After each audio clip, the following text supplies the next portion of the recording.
Chapter 177. He Yan didn't see Li Kuang for a few days. Li Kuang seemed to be deliberately avoiding him. He Yan couldn't find him, and his subordinates refused to tell He Yan where he was. He Yan blocked Li Kuang a few times, but Li Kuang didn't seem to want to talk to him. He Yan had no choice but to say, "Lord Li, before coming to the Rundu, I've already asked someone to ask for reinforcements. Moreover, I've also said that the Rundu's troops have a chance to fight against Yudo. Lord Li, why do you want to block your own path to a dead end? This is the Rundu, not Liangzhou." Li Kuang's attitude was also very tough, and he wasn't moved by He Yan's words. "Although you're the Muan Lang personally appointed by His Majesty, you don't have enough power to order me around. Regarding the night attack on the enemy camp, I'm very grateful for your help, but that's it. Whatever I do after this, you don't have to interfere." He Yan looked at him carefully. When he first came to the Rundu, although Li Kuang had a worried expression, he was still a little angry. But now, his expression was not right. His eyes were gloomy, as if he had made up his mind about something, and he was stubborn and unshakable. He Yan could tell that his mood was not good, and it wasn't only because of Yudo. "Lord Li, how do you plan to deal with the famine in the city?" He Yan looked at his back and asked. Li Kuang was shocked and said, "I've said it before, I have my own ways. This has nothing to do with you." He Yan walked in front of Li Kuang and looked him in the eyes. "Lord Li, I'm not from the Rundu, but I'm very clear about the current situation. Things haven't reached the worst point yet. We've burned the provisions of the Wudong people once, so we can kill their soldiers next time. If Lord Li continues to hold on to the idea of mutual destruction, we won't be able to fight this war. This city can't be defended at all." Her words were a little too serious. Li Kuang's face was filled with anger. "What do you know? I know that if Lord Li miscalculates the current situation, he will make the wrong decision." Li Kuang's eyes showed a little impatience. He tried his best to endure, but in the end, he couldn't help but push He Yan away and said, "I know what to do, I don't need you to tell me what to do." He strode out, not giving He Yan a chance to speak. He Yan frowned and stared at his back, the uneasiness in her heart growing stronger. She wasn't dealing with Li Kuang for the first time. Li Kuang's reaction was clearly that of someone who was at the end of the road. He Yan didn't want to believe in her other way, and He Yan couldn't convince him, so she couldn't command the Rundu's troops. Even if she knocked Li Kuang unconscious, the Rundu's soldiers wouldn't listen to her orders. Li Kuang had been leading these soldiers for too long. Perhaps because of this, he wouldn't choose the risky decision that He Yan mentioned. She slowly walked out of the house with a heavy heart. In the past few days, even Zhao Shiming came out less and less. There was less and less food. It was fine if she didn't walk around with an empty stomach, but once she walked, she would feel even more hungry. She wished that she could turn everything into food and stuff it into her mouth. Hyatt hadn't launched an attack on the Rundu yet. After that night's sneak attack and the burning of their provisions, Yudo probably wasn't as peaceful as it seemed on the surface. Hyatt definitely wanted to attack the city immediately, but the existence of General Feihong made them a little afraid. But this fear would eventually dissipate, and Hyatt would eventually discover the truth. They only needed to send someone to Huayuan to find out that the Rundu was fake. The moment Hyatt found out that General Feihong was fake, they would immediately attack the Rundu. So these few days were actually the days that He Yan fought for the Rundu's people. But Li Kuang was stubborn and conservative. As she walked, she bumped into Yi Luo. Compared to when He Yan first came to the Rundu, this girl looked a little thinner. Her originally egg-shaped face was now sharp from hunger, and she looked less sweet and more charming. But when she saw He Yan, she smiled and showed a familiar smile. "Xiao He Yan. Miss Yi Luo. Did you quarrel with Master?" Yi Luo pointed outside the door. "I just saw Master angrily rush out." "Xiao He Yan, please don't be angry with Master. Master's temper is a little straightforward, but he is a good person. If he offended Xiao He Yan, I will apologize to Xiao He Yan on behalf of Master." She was thinking of her master wholeheartedly. He Yen smiled bitterly and shook his head. It's fine, we just have some differences in opinion. Yi Luo nodded, not fully understanding. He Yen saw that she was holding something that looked like a garland of flowers in her hand and felt a little strange. He asked, there are still flowers now? Most of the edible things in the runda had already been dug out by the hungry people. How could there still be flowers to make garlands of flowers? Yi Luo smiled and handed the garland to He Yen. He Yen took it and saw that the garland was very small and exquisite. He didn't know what kind of grass it was made of, but it was dotted with small purple flowers. He Yen went closer to smell it, but Yi Luo hurriedly stopped him. You can't smell it, Xiao He Yen. This flower is poisonous. He Yen, poisonous? It's heartbreak grass. The more beautiful it is, the more poisonous it is. Everyone in the runda knows this, so no matter how hungry they are, they won't pick it to eat. Otherwise, why would I use it to make garlands of flowers? She sighed again. No matter what, poisonous weeds always grow especially luxuriant. If only the crops in the fields could be like this. Seeing that He Yen didn't say anything, Yi Luo smiled and said, Xiao He Yen, are you interested in this garland of flowers? This concubine can teach Xiao He Yen how to make garlands of flowers. Perhaps you can give it to your sweetheart. Your sweetheart will be very happy. She was still thinking about He Yan's imaginary sweetheart. He Yen didn't know whether to laugh or cry. He thought that if she made a garland of flowers and gave it to Xiao Ju would probably think that she was crazy and beat her to death. Forget it. He Yen shook his head. He doesn't like flowers and grass. I appreciate Miss Yi Luo's good intentions. Yi Luo was a little disappointed. She took the garland of flowers from He Yan's hands and said, all right then. But how can there be no girls who like flowers and grass? When Master picked flowers for me, I was happy for a while. Lordly. He Yen thought. He didn't expect that with Li Kuang's fierce personality, he would pick flowers for his beloved concubine. That's right. Yi Luo nodded vigorously, as if she was afraid that He Yen didn't believe her. He picked them for me this morning. I made a garland of flowers while I was at it. He Yan's smile froze. Today? That's right. Yi Luo smiled. Recently, Master has been very good to me. She even forgot to say, this concubine. She only cared about sharing her joy with He Yen. He promised that when the battle in the runda was over, he would give me a bigger house to live in. He also allowed me to plant plum blossom trees in the courtyard. Yesterday, he even saved some of his dried food for me to eat. As she spoke, Yi Luo's face became confused. Could it be that I've become prettier recently? Or is it because my deceased mother is protecting me from the heavens? Master is so obedient to me that I almost don't recognize him. He Yan's heart sank. That terrifying guess appeared in his mind again. He asked Yi Luo, other than this, has Lordly been acting strangely recently? No. Yi Luo shook her head. Then, she complained to He Yen, however, Xiao He Darren, how can you say that he's acting strangely when he treats me well? Master was also very good to me in the past. Now, he's just treating me better.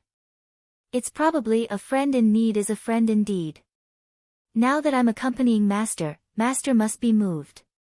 He Yen frowned and stepped forward. Miss Yi Luo, it's best that you avoid Lordly for the next few days. Why? Yi Luo asked curiously. He Yen looked at her. The beautiful girl had grown up a lot. Her smile always carried a bit of fox-like craftiness. This made her look smart and quick-witted. She was very lovable, but her eyes still revealed her innocence. A charming beauty, a weak and powerless woman. Perhaps. Lordly will hurt you. He Yen said in a low voice. Yi Luo was stunned for a moment. Then, she laughed. Xiao He Darren, what do you mean? Master dotes on me too much. Why would he hurt me? He Yan knew that she didn't believe him. In fact, women always thought that men were particularly affectionate. Little did they know that there was a prerequisite for that kind of affection. In times of peace and prosperity, a girl is naturally worthy of being doted on. He Yan's voice lowered. It was so low that almost no one could hear the pain in her voice. But in times of chaos, human lives are like grass. To Lord Li, a girl is more important than a city in Rundu. Yi Luo, I still don't understand. It's okay if you don't understand. He Yan looked up at her. Lord Li is very busy all day. You shouldn't be alone with him for the next few days. When you have nothing to do during the day, you can go to other places. You can go find Lord Zhao or other people. In short, if you don't have to see Lord Li, then don't see Lord Li. Yi Luo looked at her strangely. This young Muan Lang's words were simply inexplicable. Why would someone advise her to distance herself from her master? If she didn't know that He Yan had led his elite troops to attack the enemy's camp a few days ago and saved those captured women, Yi Luo would have suspected that this person was a bad person. She said, Xiao He Darren, I am master's concubine. It's impossible for me to not see master. Wait until the battle in Rundu is over. You can see her however you want. But for now, stay away from her. The young man's eyes were very clear and very dark. When he stared at someone, it was very powerful. Yi Luo subconsciously nodded, but then she shook her head. He Yan also hesitated. She was now Muan Lang. No matter how suspicious and worried she was about Yi Luo, she couldn't keep someone else's concubine by her side. If she really did that, she was afraid that Li Kuang would feel that she had become the second Jiang Jiao. He might really kill Yi Luo. She said, Go and find Lord Zhao's wife. You can stay with her during the day. If Lord Li suddenly wants to see you, you can ask someone to tell me. I will go with you. Yi Luo was a little suspicious, but He Yan was very insistent. In the end, she still agreed. After repeatedly reminding her, He Yan went to find Wang Ba and the others. On the night of the night attack, Wang Ba and the others were injured along with her. Shi Tu and Jiang Jiao were fine. Wang Ba's leg was injured, but it wasn't too serious. Huang Xiong's wound was a little deeper. The wound on his left hand was very deep. Fortunately, it wasn't his right hand. Otherwise, he might not be able to hold a sword in the future. No matter what, they were still taking care of him. When they arrived at the house, Hong Shan and Huang Xiong were sleeping. Shi Tu and Xiao Mai had gone to help repair the weapons and shields. Only Jiang Jiao and Wang Ba were sitting by the door. When they saw He Yan, the two of them raised their heads. Jiang Jiao said, Brother He, how is it? He Yan shook her head. Wang Ba was furious. What's wrong with that surnamed Li? He looks tall and strong, but why is he so timid? Has he been hiding in the city like a coward? I've been starving for the past few days. If this goes on, we'll all starve to death.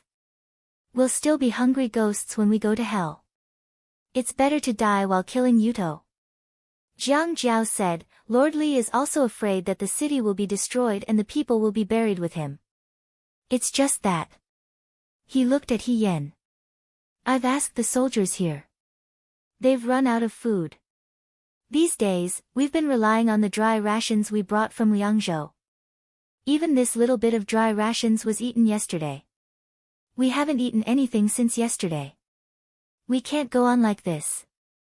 That's right. In Rundu, even the rats have been dug out and eaten. There's not even a worm to be seen. Does he want us to eat the table? What is Li Kuang thinking? If we had known earlier, we wouldn't have been able to take the excess with us the day we burned the rations. We could have just grabbed a handful and carried it with us. It would have been enough to last us half a day. Jiang Jiao was both amused and angry. At that time, how could we care so much? Brother He. He looked at He Yan. Don't you have any other ideas? The Yudo's rations have been burned, but they're outside the city. They can still hunt and won't starve to death. He Yan was deeply worried. If we're talking about who can last longer, the Runda's people definitely won't be able to last longer than the Yuto. Therefore, Li Kuang's idea is definitely impossible. Now that he doesn't agree to go out of the city and confront the Yuto, I can't order the Runda's troops. I can only ask for external help, but... However, she was afraid that before that day came, the Runda would be in chaos. Li Kuang's attitude these days was very wrong. She sighed and didn't say anything else. On the other side, Yi Luo went to find Madame Zhao. Although He Yan's behavior was strange, Yi Luo always felt an indescribable sense of closeness towards He Yan. Therefore, although she didn't believe He Yan's words at all, she was still willing to do as He Yan said. Now that Li Kuang was very busy every day, he didn't have time to take care of her. She could go anywhere she wanted during the day, she had more freedom than before. Madame Zhao was holding her little grandson with a worried expression. Her daughter-in-law was seriously ill in bed. The doctor came several times, but it was useless. Everyone knew that this was an illness caused by starvation. Without food, of course, her body couldn't recover well. Madame Zhao was also hungry to the point of losing her shape. She was a good county magistrate's wife, but now her clothes were a lot bigger.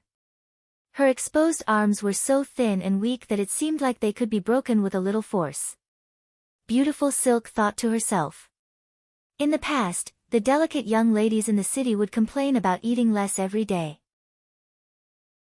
They looked thin and weak, which made people want to take pity on them. She was afraid that after the war, no one would think so anymore. The taste of hunger was really unbearable. A flower needed to drink enough dew before it could bloom for others to see. Madame Zhao only said a few words to Yi Luo before she closed her mouth. She looked listless. At this time, she was so hungry that she didn't even want to talk. Yi Luo sat with her for a while. Then, a soldier came over and said to Yi Luo, "Miss Yi Luo, the Lord is looking for you." "Looking for me?" Yi Luo was a little surprised. Li Kuang was busy with the Runda war. If she didn't take the initiative to look for Li Kuang definitely wouldn't take the initiative to look for her. However, thinking about how Li Kuang doted on her these few days, Yi Luo's heart was suddenly filled with joy. The only good thing about the Runda war was that Li Kuang saw her loyalty. Perhaps this doting could last for more than 3 years. It was very possible that it could last for 10 years. At this moment, she was only filled with the joy of fantasizing in her mind. He Yan's advice had long been thrown to the back of her mind. She happily lifted the corner of her skirt and said with a smile, "Okay, I'll go see the Lord now."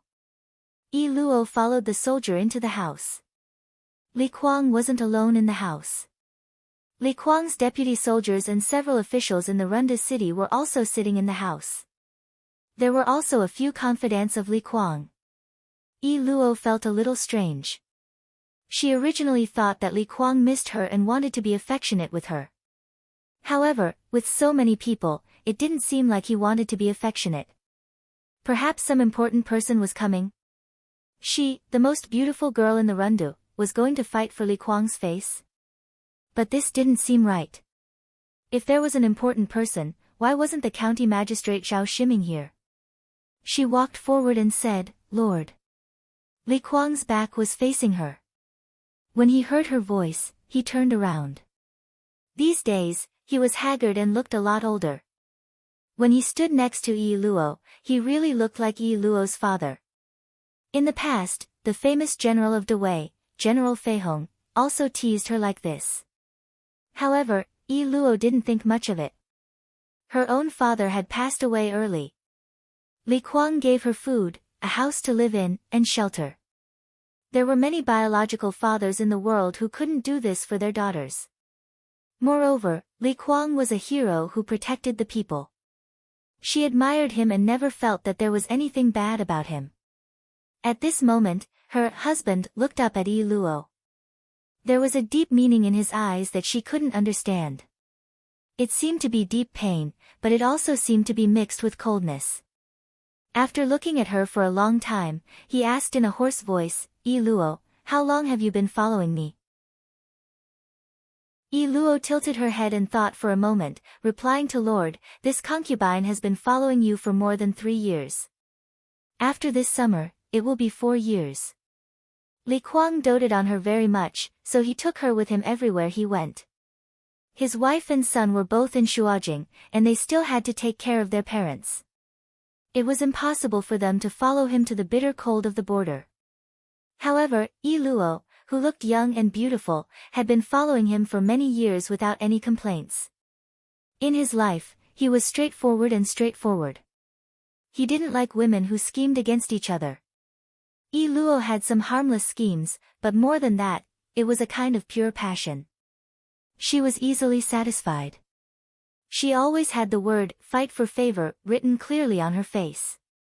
She was very polite in her dealings with people. His colleagues all envied him for having such an understanding flower.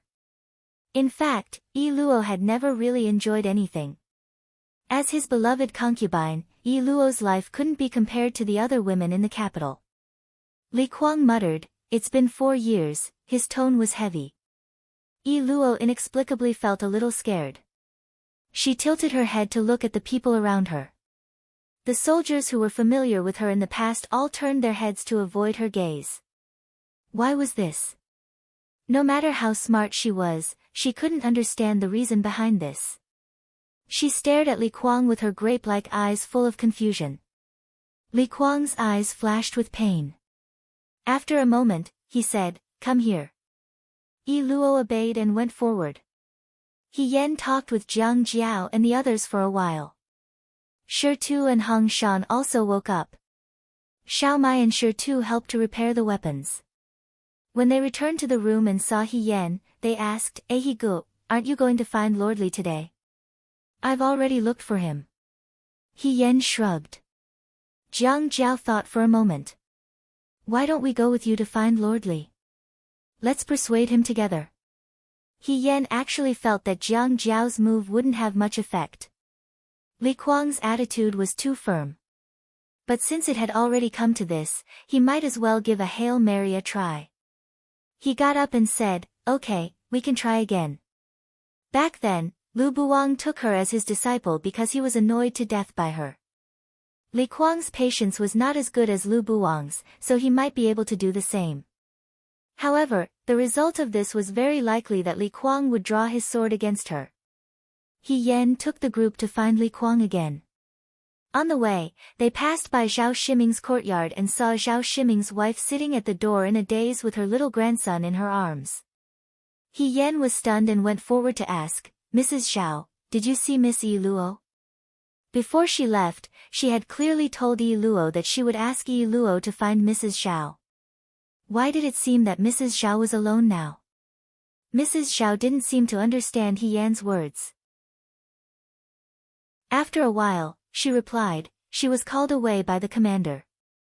He Yan's heart skipped a beat. Without saying anything, he immediately ran to Li Kuang's courtyard.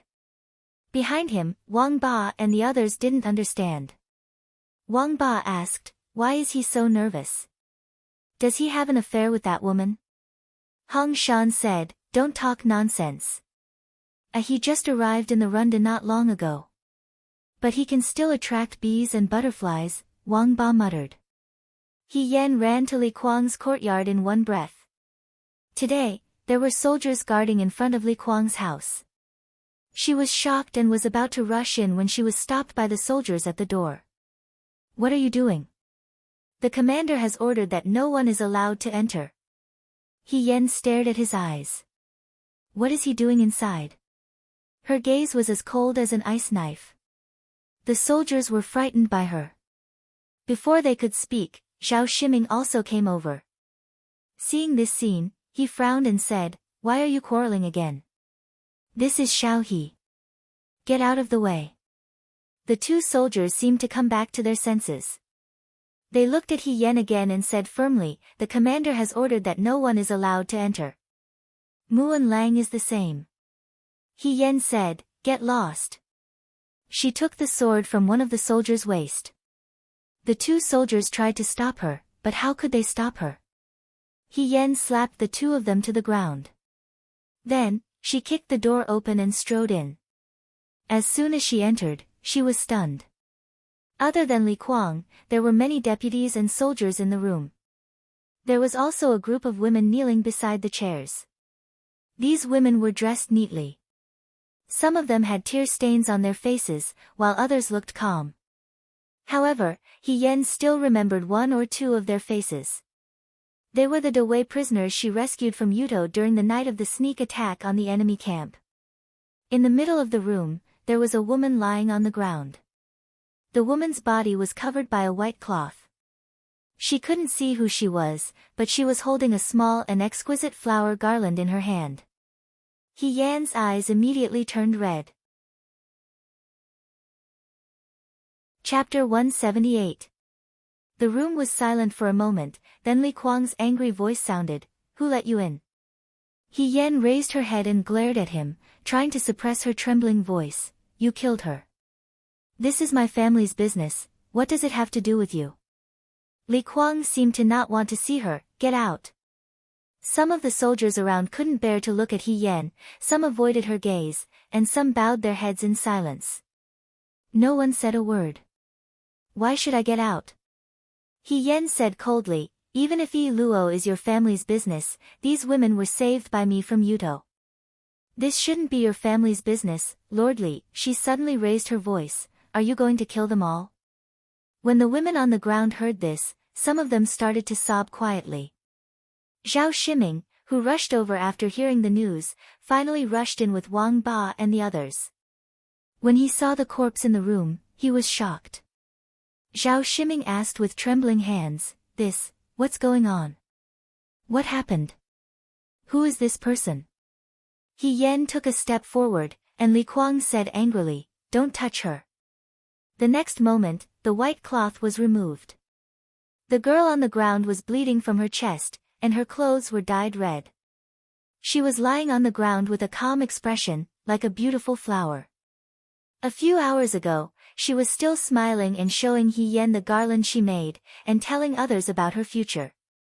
Now, she didn't cry or smile, and was just a cold corpse. "Yi Luo?" Zhao Shiming was shocked. "How can Yi Luo be here?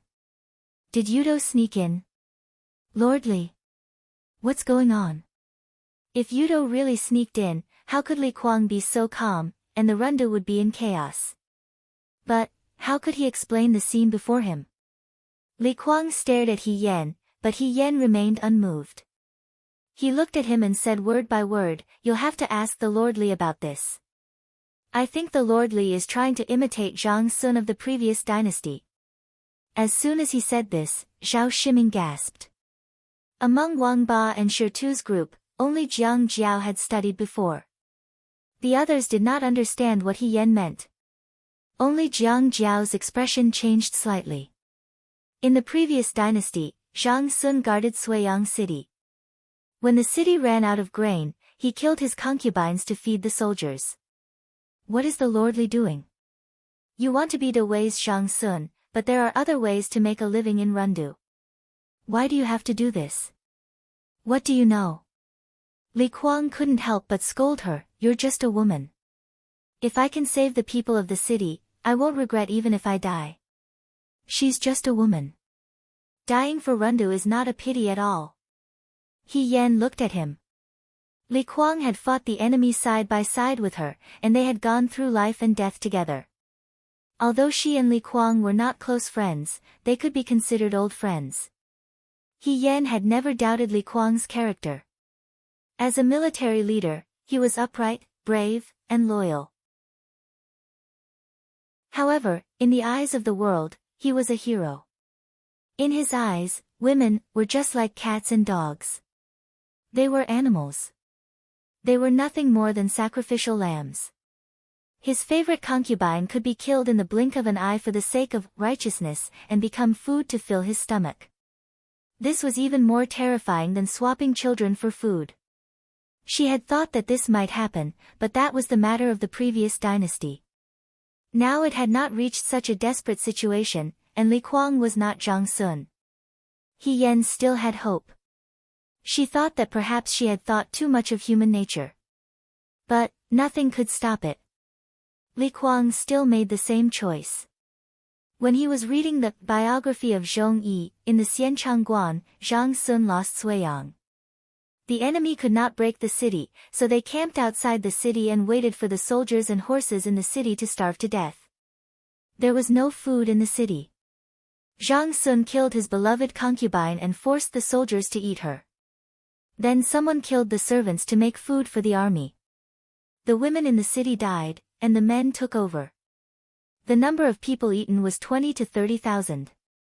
None of the young people in the hall made a sound.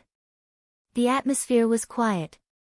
The teacher was still reading. Before the war, there were 40,000 people in Suiyang. When the city was broken, only 400 people survived.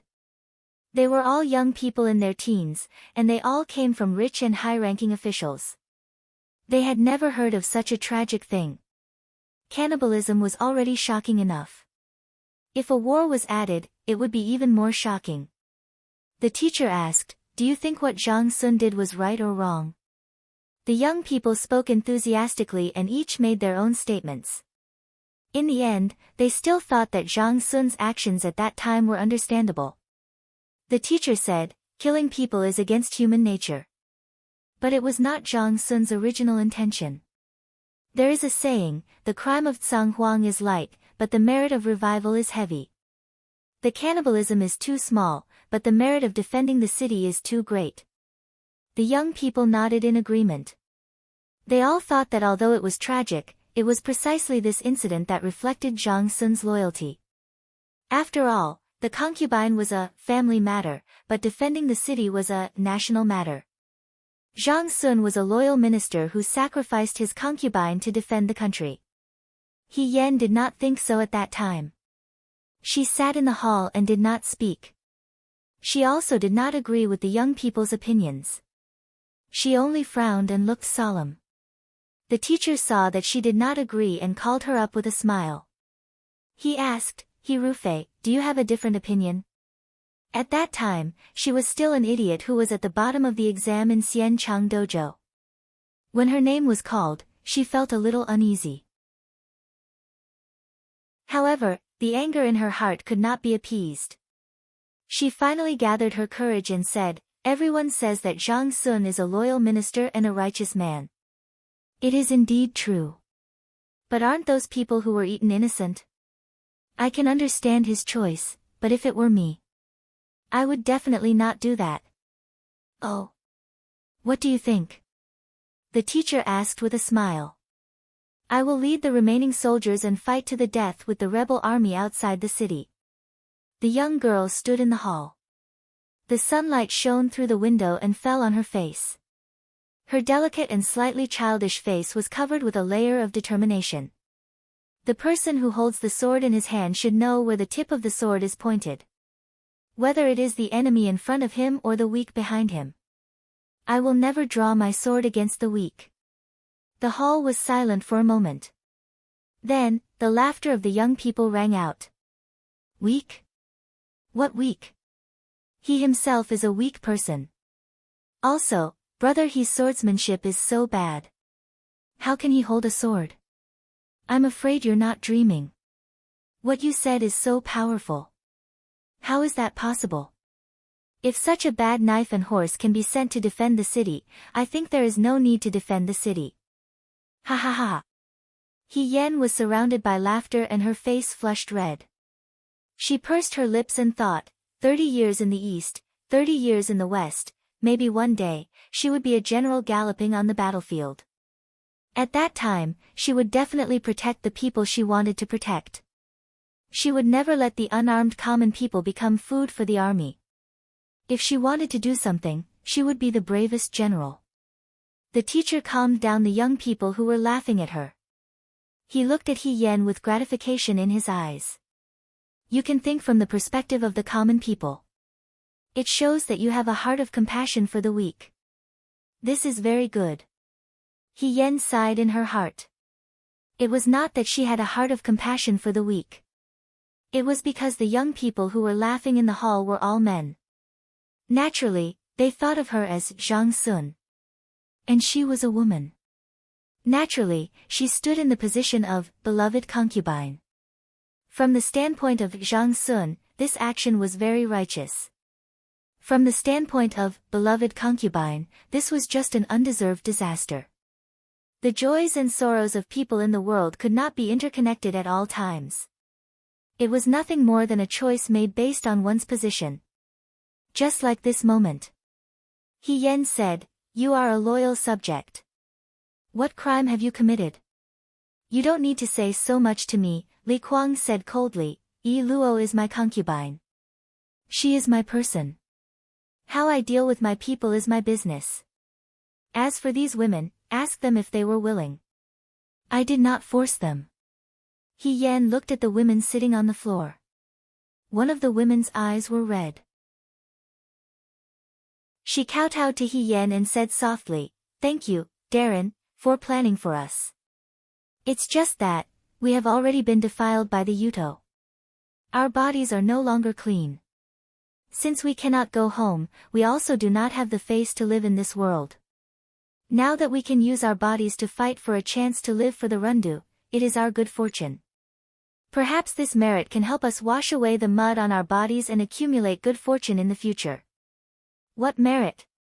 Before she could say anything, He Yan interrupted her. Wang Ba and the others looked at He Yan in surprise. All along, He Yan's temperament was very gentle. Even when Wang Ba provoked her in the past, she did not say a single word of profanity. Now that she was cursing, it was obvious that she was very angry. "What do you mean by, our bodies are no longer clean? What do you mean by, no face to live in this world?" He Yan said angrily. "Is this your fault?" She looked at Li Kuang and the soldiers in the room with their heads bowed. "Is this their fault? If you think that this is doing merit, then you are gravely mistaken." "Lord Li," she turned to look at Li Kuang. "You are the city's chief soldier. Let me tell you, these women were captured by the Yuto because the Yuto are cruel and because you are not capable. What wrong did they do? I have never seen an injured person in the wrong, and the person who harmed them is relieved. You are doing exactly what the Yuto want. In their eyes, the people of Dawei are all fools. They only care about doing evil, so naturally, there will be innocent people to bear the blame for them. How can there be such a ridiculous thing in this world? If being touched by the Yuto means that they are not clean, then from the moment they stepped into Dawei's land, there is no need to fight against them. Dawei's land is also not clean. Just give it to them. What's the point of fighting? You. Be careful with your words." Li Kuang suppressed his anger. "I won't." He Yan stared at him. There seemed to be a ball of fire in her eyes that wanted to burn everything around her. "You are a man. You are their general. You pointed your knife at your women and your people. What is this? If you follow me today to kill a few Yuto and eat Yuto's meat and drink their blood, I will respect you as men. But there is no such thing in this world. Men can't win a battle, so they ask innocent and weak women to sacrifice themselves. This is called cowardice. I said before, they are willing. Are they really willing?" He Yan's gaze was sharp. "Okay, let me ask you." She looked at the women. "Why do you think you can't live? Is it because of what others say? If others say something, you will refute them. If you are not good with words, you will use your fists. Is this your fault? If they still use this to humiliate you, then they are the most despicable and shameless people. There is no need to show them any mercy. I saved your lives. If you give them up so easily, where do you put me?" Her expression was frightening. The women did not dare to speak. After a while, one of the young women burst into tears. She sobbed, "I don't want to die. I'm scared." Li Kuang's face was ashen. "If you don't want to die, I am here. No one can force you to die." "How dare you say this?" Li Kuang said. "This is not the Yangzhou Guard." He Yan's expression calmed. She stepped forward and shielded the women behind her. Lord Li, Yi Luo is your concubine. She has been with you for many years. She is not an item that can be casually given away. She is yours, but before that, she is a person. Today, you cannot touch these women. If you want to, He Yan slowly pulled out the long sword she had taken from the soldiers at the door. You have to go through my sword first. You think I don't dare? Li Kuang was furious. He pulled out the long sword at his waist. When the surrounding soldiers saw this, they all pulled out their swords and pointed them at He Yan. The room was filled with a tense atmosphere. Zhao Shiming said anxiously, "What's wrong with you? Why are our own people fighting with our own people? Our top priority is to defeat those Yudo." Lord Li, I think Xiao He Darren is right. You can't eat people.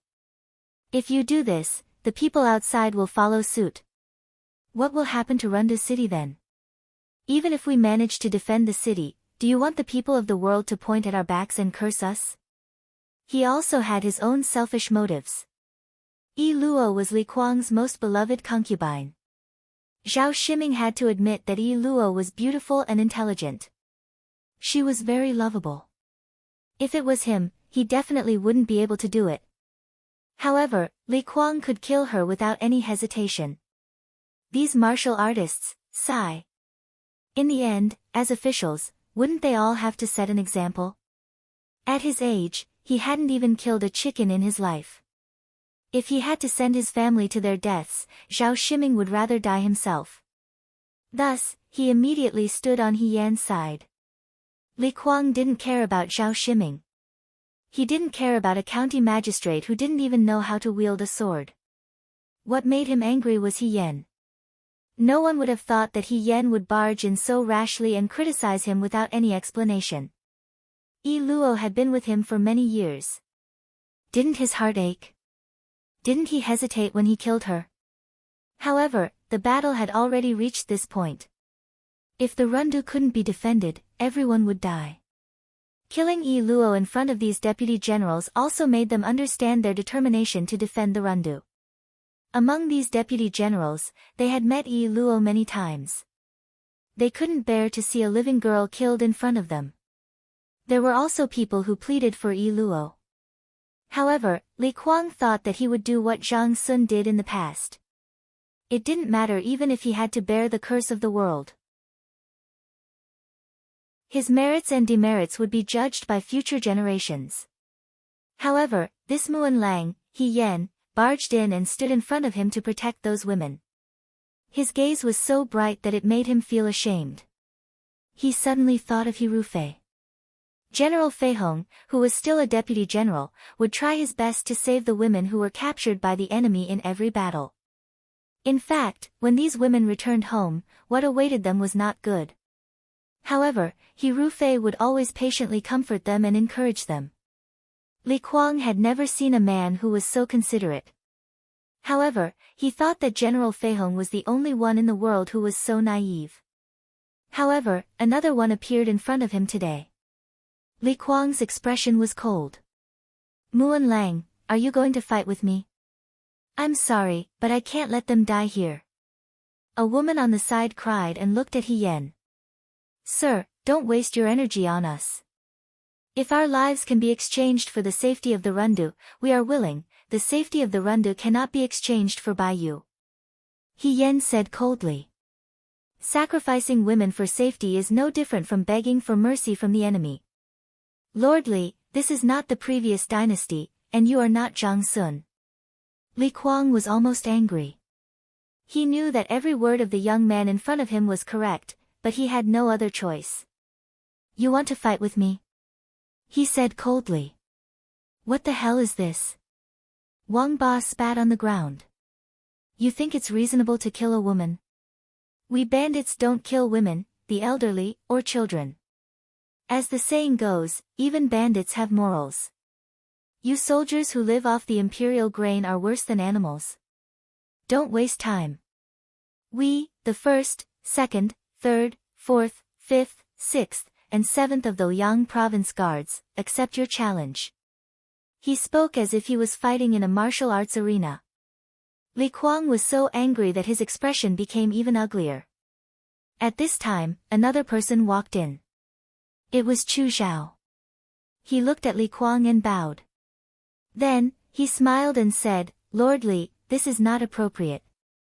His Majesty has always promoted benevolent governance.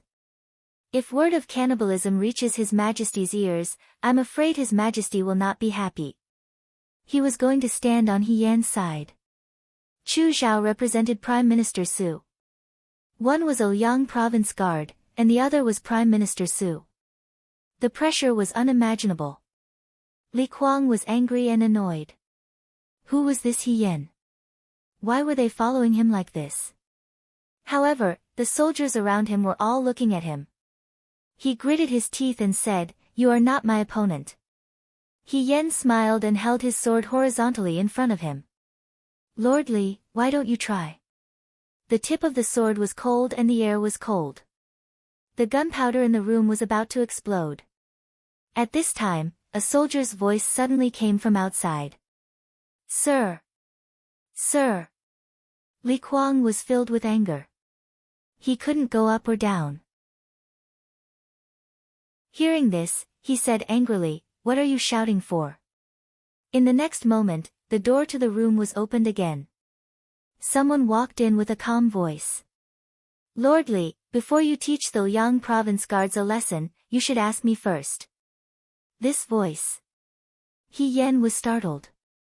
He quickly turned his head. He saw a young man dressed in dark clothes with narrow sleeves and dark armor walk forward and stand in front of him. They hadn't seen each other for a month, but the last time they met felt like 10,000 years. His appearance was handsome, and his figure was like a spring willow. His expression was as cold as ever. Military Governor Shao. Li Kuang couldn't hide the shock in his eyes. He didn't expect to see Xiao Ju, the commander-in-chief of the Right Army, here. Xiao Ju didn't look at He Yan or Li Kuang. His gaze swept past the crying women. He said calmly, "The person holding the sword should know where the tip of the sword is pointed. Whether it is pointed at the enemy in front of him or the weak behind him. You shouldn't point your sword at the weak." He Yan suddenly looked up. Chapter 179. His eyes were cold and his voice was calm, but in that instant, He Yan was brought back to that afternoon in the Xian Chang dojo. His voice overlapped with the young boy's voice, making it impossible to tell who it was. From outside came a soldier's shout. He was excited and joyful. "Sir! Lord! Reinforcements are here! Reinforcements are here! Reinforcements!" He Yan looked at Xiao Ju's back. "He brought the Nanfu army. How is this possible?" Just as he heard this, Li Kuang pushed aside the people in front of him and rushed out of the room. He Yan looked at Xiao Ju and also rushed out. Outside the city, there were shouts of killing. He Yan climbed up the city tower and looked down with Li Kuang. On the plains, Yudo and Dewei's troops were fighting. The word, Yan, was written on the war flag. There was a young man sitting on the horse in the lead. His hair was tied up high, and he had sword-like eyebrows and bright eyes. He wore silver armor and held a halberd in his hand. He looked particularly high-spirited as he led his men to fight. "Yan He." He Yan smiled. Li Kuang, who had rushed over, saw this scene and was also excited. He immediately ordered the troops in the city, "Follow me out to fight Yudo." Li Kuang did not expect the reinforcements to arrive, and neither did Wyatt. The day before they decided to attack the city, they were caught off guard by the troops brought by Lieutenant General Yan He. Li Kuang led the Runda troops to join the battle, and the Utho troops were forced to retreat. Their leader, Huyate, abandoned his troops and fled. The rest of the Utho soldiers were scattered like scattered sand. A portion of them were captured by Li Kuang, while the rest retreated south of Runda with Huyate. "Don't chase a cornered enemy." Yan He stopped Li Kuang from chasing after them. He wiped off the Wudong blood on his armor and casually tossed his handkerchief to a servant beside him. He mocked, "With just these few Wudong soldiers, you don't even dare to come out of the city? Too cowardly."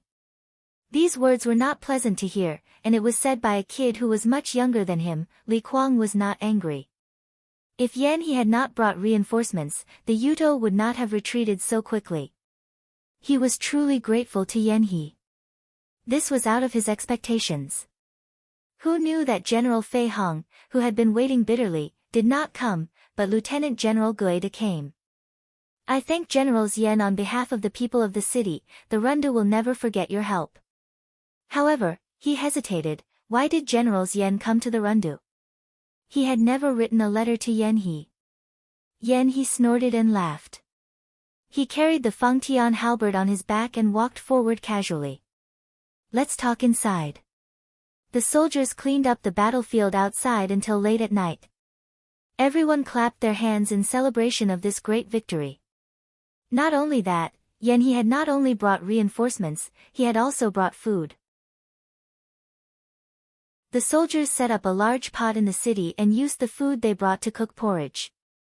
The people of the Rundu who were still alive carried bowls of porridge with gratitude. The fragrance of the rice floated in the air of the Rundu city and did not dissipate for a long time. Inside the house, Zhao Shiming was rubbing his hands nervously as he looked at the two people sitting on the table. One was the Right Army Commander Xiao Huijin, the other was Guide Lieutenant General Yan He.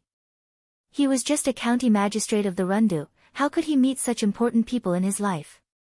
He could be considered lucky. However, one of them was cold, while the other was arrogant. Both of them did not seem easy to get close to. Zhao Shiming did not know what to say other than thanking them repeatedly for saving the people of the Rundu. At this moment, Zhao Shiming sighed in his heart. If only Yi Luo was still here. It would be much better to interact with a smart beauty than these old men. In the past, Yi Luo would always be the one to smooth things over. Li Kuang probably thought of this as well. His expression was a little stiff. Yan He, the Lieutenant General of Guida, was only in his early 20s. He was very young and could be considered handsome. However, his gaze always carried a hint of provocation. His chin was also slightly raised, as though he did not like to place people in his eyes. His hair was tied up very high, and his ponytail fell behind his head, showing the arrogance of a young man. In comparison, the Right Army Commander Xiao Ju, who was sitting beside him, was as calm as autumn water. After taking off his armor, he looked more like a noble young master sitting in a winery in the capital. He was not as arrogant as Yan He, but his calm and indifferent expression was also emitting an aura that kept people 1,000 miles away. Zhao Shiming wiped his sweat. What should he say? He couldn't afford to offend these two great gods. Before he could think of what to say, Li Kuang spoke first. Li Kuang hesitated for a moment and asked Yan He, Generals Yan, why did you suddenly come to help the Rundu? Yan He laughed softly and sat up straight. He said, I haven't asked you yet. Is there a person called He Yan in the Rundu? When he said this, everyone in the room had different expressions. Xiao Ju's gaze moved slightly, but he did not say anything. Seems like there is, Yan He said. Lord Li, call that person over, I want to meet him. He Yan was waiting outside the room. Sure enough, not long after, someone came out and said, Lord Xiao He, Generals Yan invites you in. Wang Ba was stunned. What's going on? He's asking you to go in alone. Is he going to punish me later?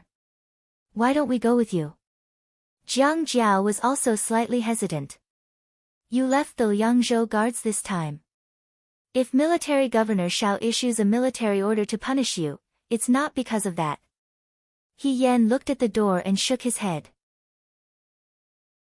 Don't worry, nothing will happen. She patted Jiang Jiao's shoulder and turned around to walk into Li Kuang's room alone. Everyone in the room followed He Yan in and their gazes landed on her. The young man in silver armor looked at He Yan and sized up He Yan. He said, You are He Yan? Yes. He Yan stood up from his chair and looked down at He Yan. He was a head taller than He Yan. He used his hand to measure the height of He Yan's head. He clicked his tongue and asked Xiao Ju seriously, There are still people this short in the military camp? He Yan was speechless. He retracted his hand and rubbed his chin as he sized up He Yen. You're not tall, but you're quite brave. You're the one who wrote the letter asking for help and asked me to come to the Rundu. As soon as he said this, Li Kuang looked at He Yen. Xiao Ju's gaze also landed on He Yen. He Yen calmly accepted everyone's different expressions. Yes. Then you have good taste, Yen, he said disapprovingly. You didn't ask He Rufei, that useless person in front of you. Instead, you asked me to come and help the Rundu. It seems like you know very well that I am more reliable than He Rufei. He Yen didn't say anything. How could he say anything? If he followed his words, he would also step on himself and deny what he said. He Yen was actually quite happy to hear people scold He Rufei like this. That day, she and Li Kuang parted on bad terms. After she noticed that the Rundu's situation was not good, she borrowed a few people from Zhao Shiming and went to ask for help from Yan He in Ling County. She still remembered that Yan He led the troops to guard Ling County. It was not as close as Hua Yuan. In fact, Yan He's reputation was not as good as He Rufei's. If a normal person asked for help, the first person they would think of would be He Rufei and not Yan He. However, He Yen knew that He Rufei would not come at all. That was why she took a step back and asked for the next best thing. It was not easy to mobilize the troops in Jinling. In comparison, Yan He had a lot more freedom. However, Yan He might not come at all. Therefore, in the letter, other than writing about the critical situation in the Rundu, she also wrote about He Rufei's despicable actions of not helping when he saw someone in need. The words you scolded He Rufei in the letter made me feel very comfortable. He Yen looked at He Yen. You really know how I feel. He Yen thought, how could she not know? As her classmate, this person in front of her bullied her a lot during those years in the Xianchang dojo. It was Yan He and a few other youths who would cause trouble for her every now and then. They would either tease her or bully her. Seeing this person, she could almost see the dark days in the Xianchang dojo. Yan He hated her. He started to hate her when they were classmates in the Xianchang dojo. After so many years, he still stubbornly hated her. In order to please him, He Yen wrote a lot of bad things about He Rufei in the letter. As the saying goes, the enemy of my enemy is my friend. Looking at it now, it was true. Because He Yen insulted He Rufei, Yan He naturally turned He Yen into his own camp. Even though you are short and thin, I think you are very smart. In the next moment, Yan He placed his hand on his shoulder. How about you follow me in the future? Yan Nangguang. Xiao Ju's gaze landed on his hand and reminded, she is a member of the Liang Province Guards. Liang Province Guards? He Yen retracted his hand and looked at He Yen. He asked in confusion, aren't you from the Rundu? Generals Yen, He Yen said, I was in the Liang Province Guards recruit camp before. Later, Her Majesty personally conferred the title of Muan Lang. I heard that the Rundu was in trouble and specially came to help the city. She emphasized the words, Muan Lang. Even though Xiao Ju classified her as a member of the Liang Province Guards, if she didn't want to implicate him, it was best to draw a clear line.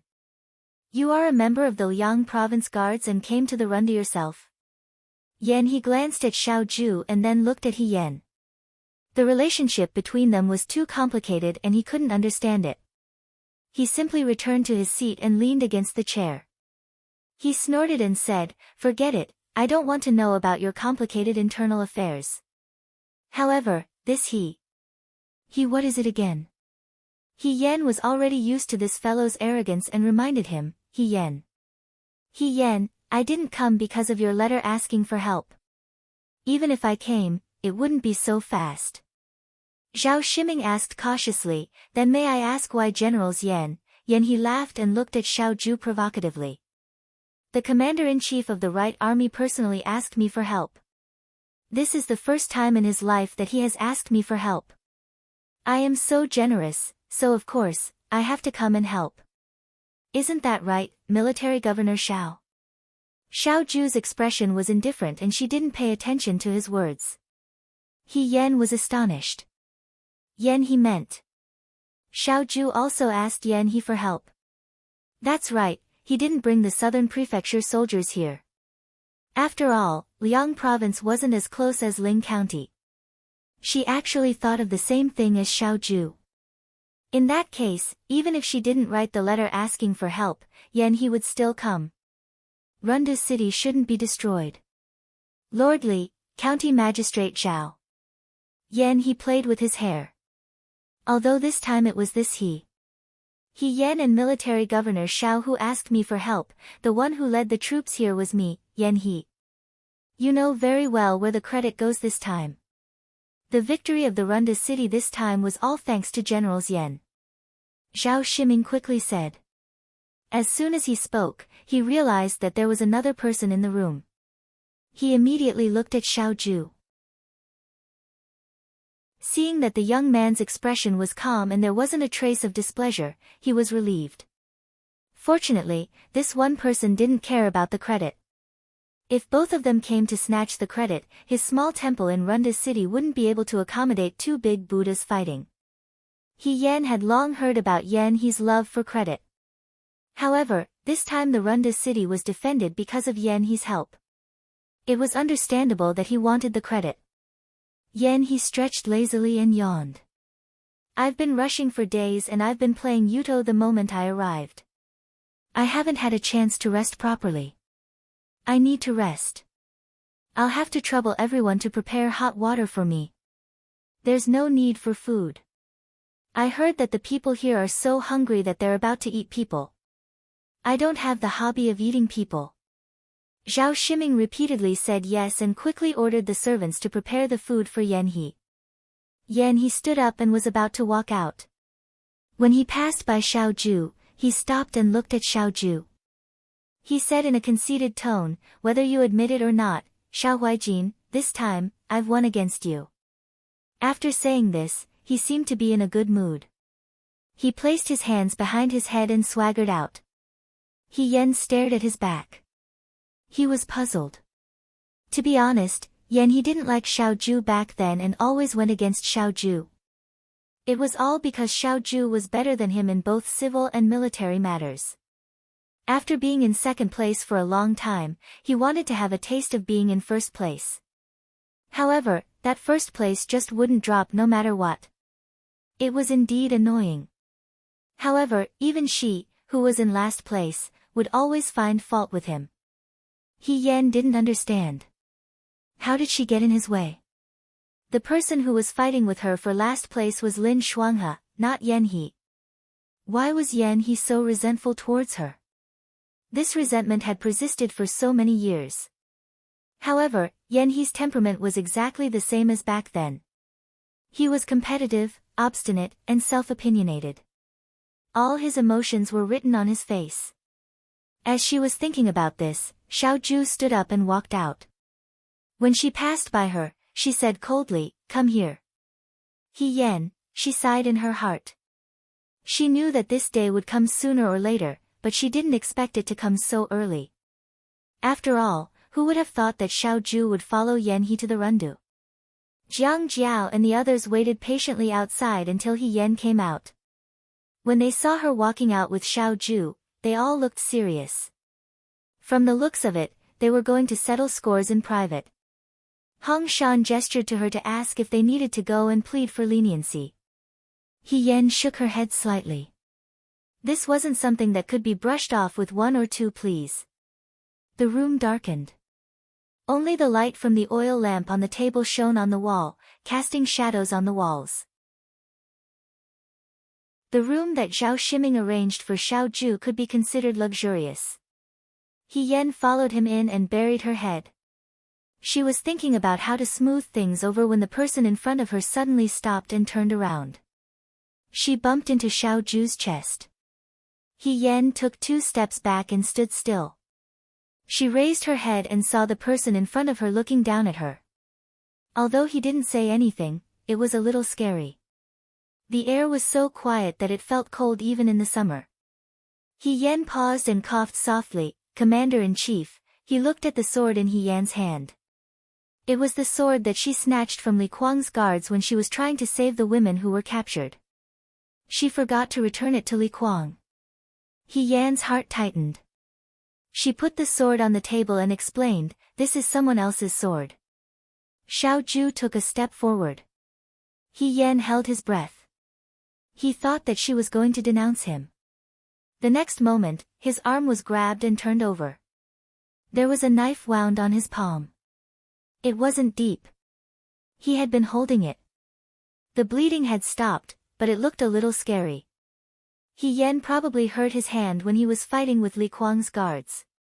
The situation was critical and he didn't pay attention to it. If it wasn't for Xiao Ju's actions, he wouldn't have noticed it. He didn't say anything. He turned and walked to the side. He Yan didn't know what to do. He heard him say, "Come here." The handkerchief was soaked in hot water. When it covered his palm, it stung a little. It was more of an itch. It was as if a colorful butterfly had landed on his palm and slowly crawled over it, leaving behind a numbing shadow. He lowered his head and sprinkled the powder on He Yan's wound. His expression was focused and quiet. He Yan stared at him. The young man's eyelashes were thick and long.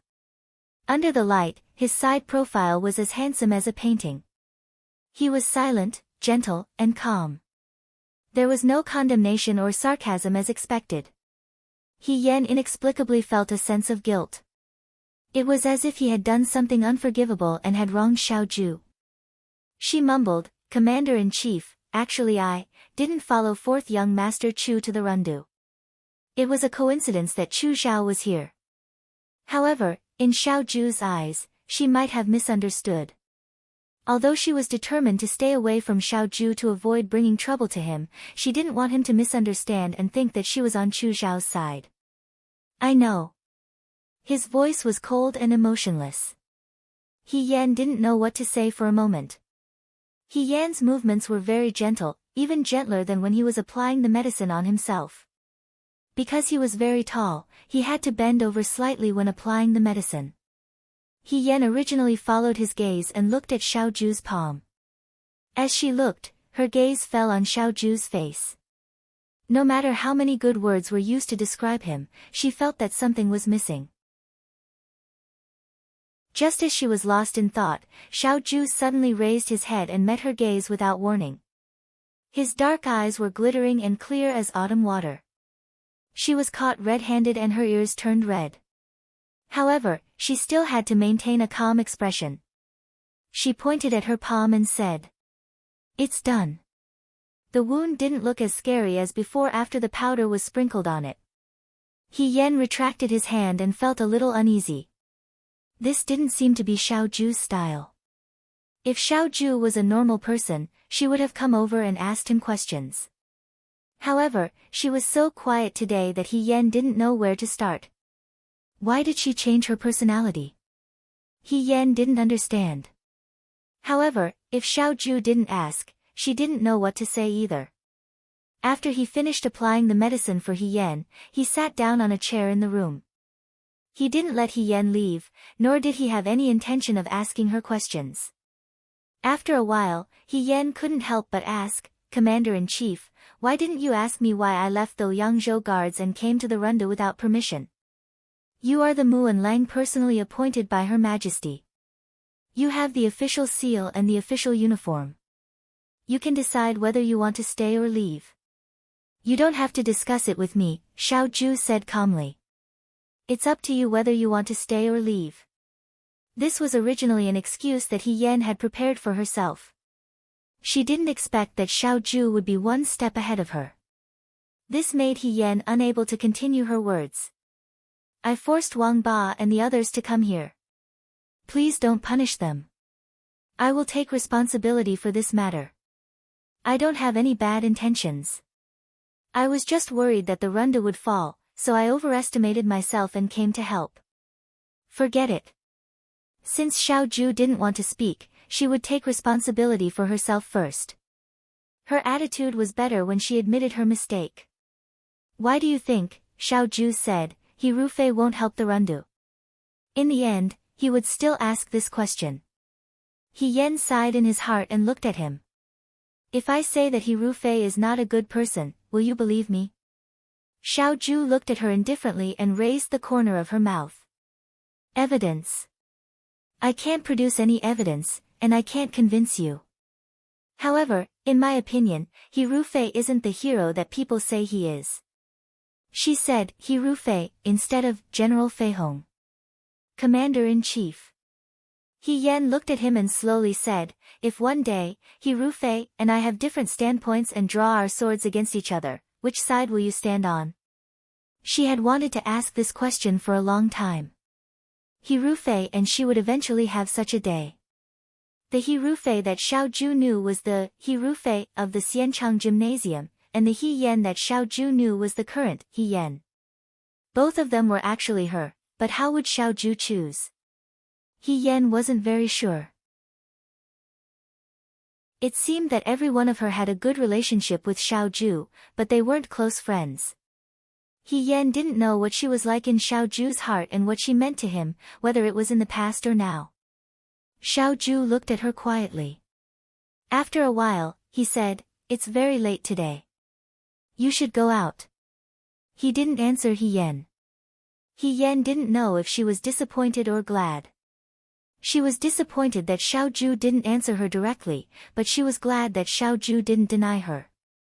She nodded. Yes. He Yan retreated, and the room once again quieted down. The young man's gaze fell on the wound medicine on the table. He lowered his beautiful eyes and no one knew what he was thinking.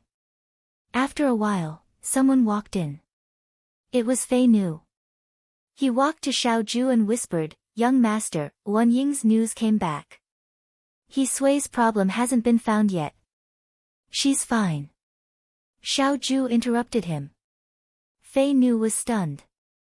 He Yan had many suspicious points. From the beginning until now, she didn't tell anyone. She brought a few new Yangzhou guards to the Rundu. No matter what, no one could give a reasonable explanation. She left with Chu Zhao one after the other. Now, she saw Chu Zhao again in the Rundu.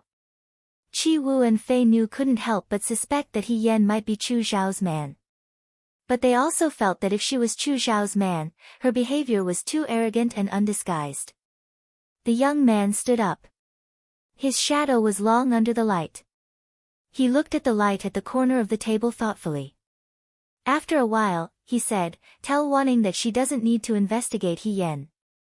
Investigate He Rufei. Chapter 180.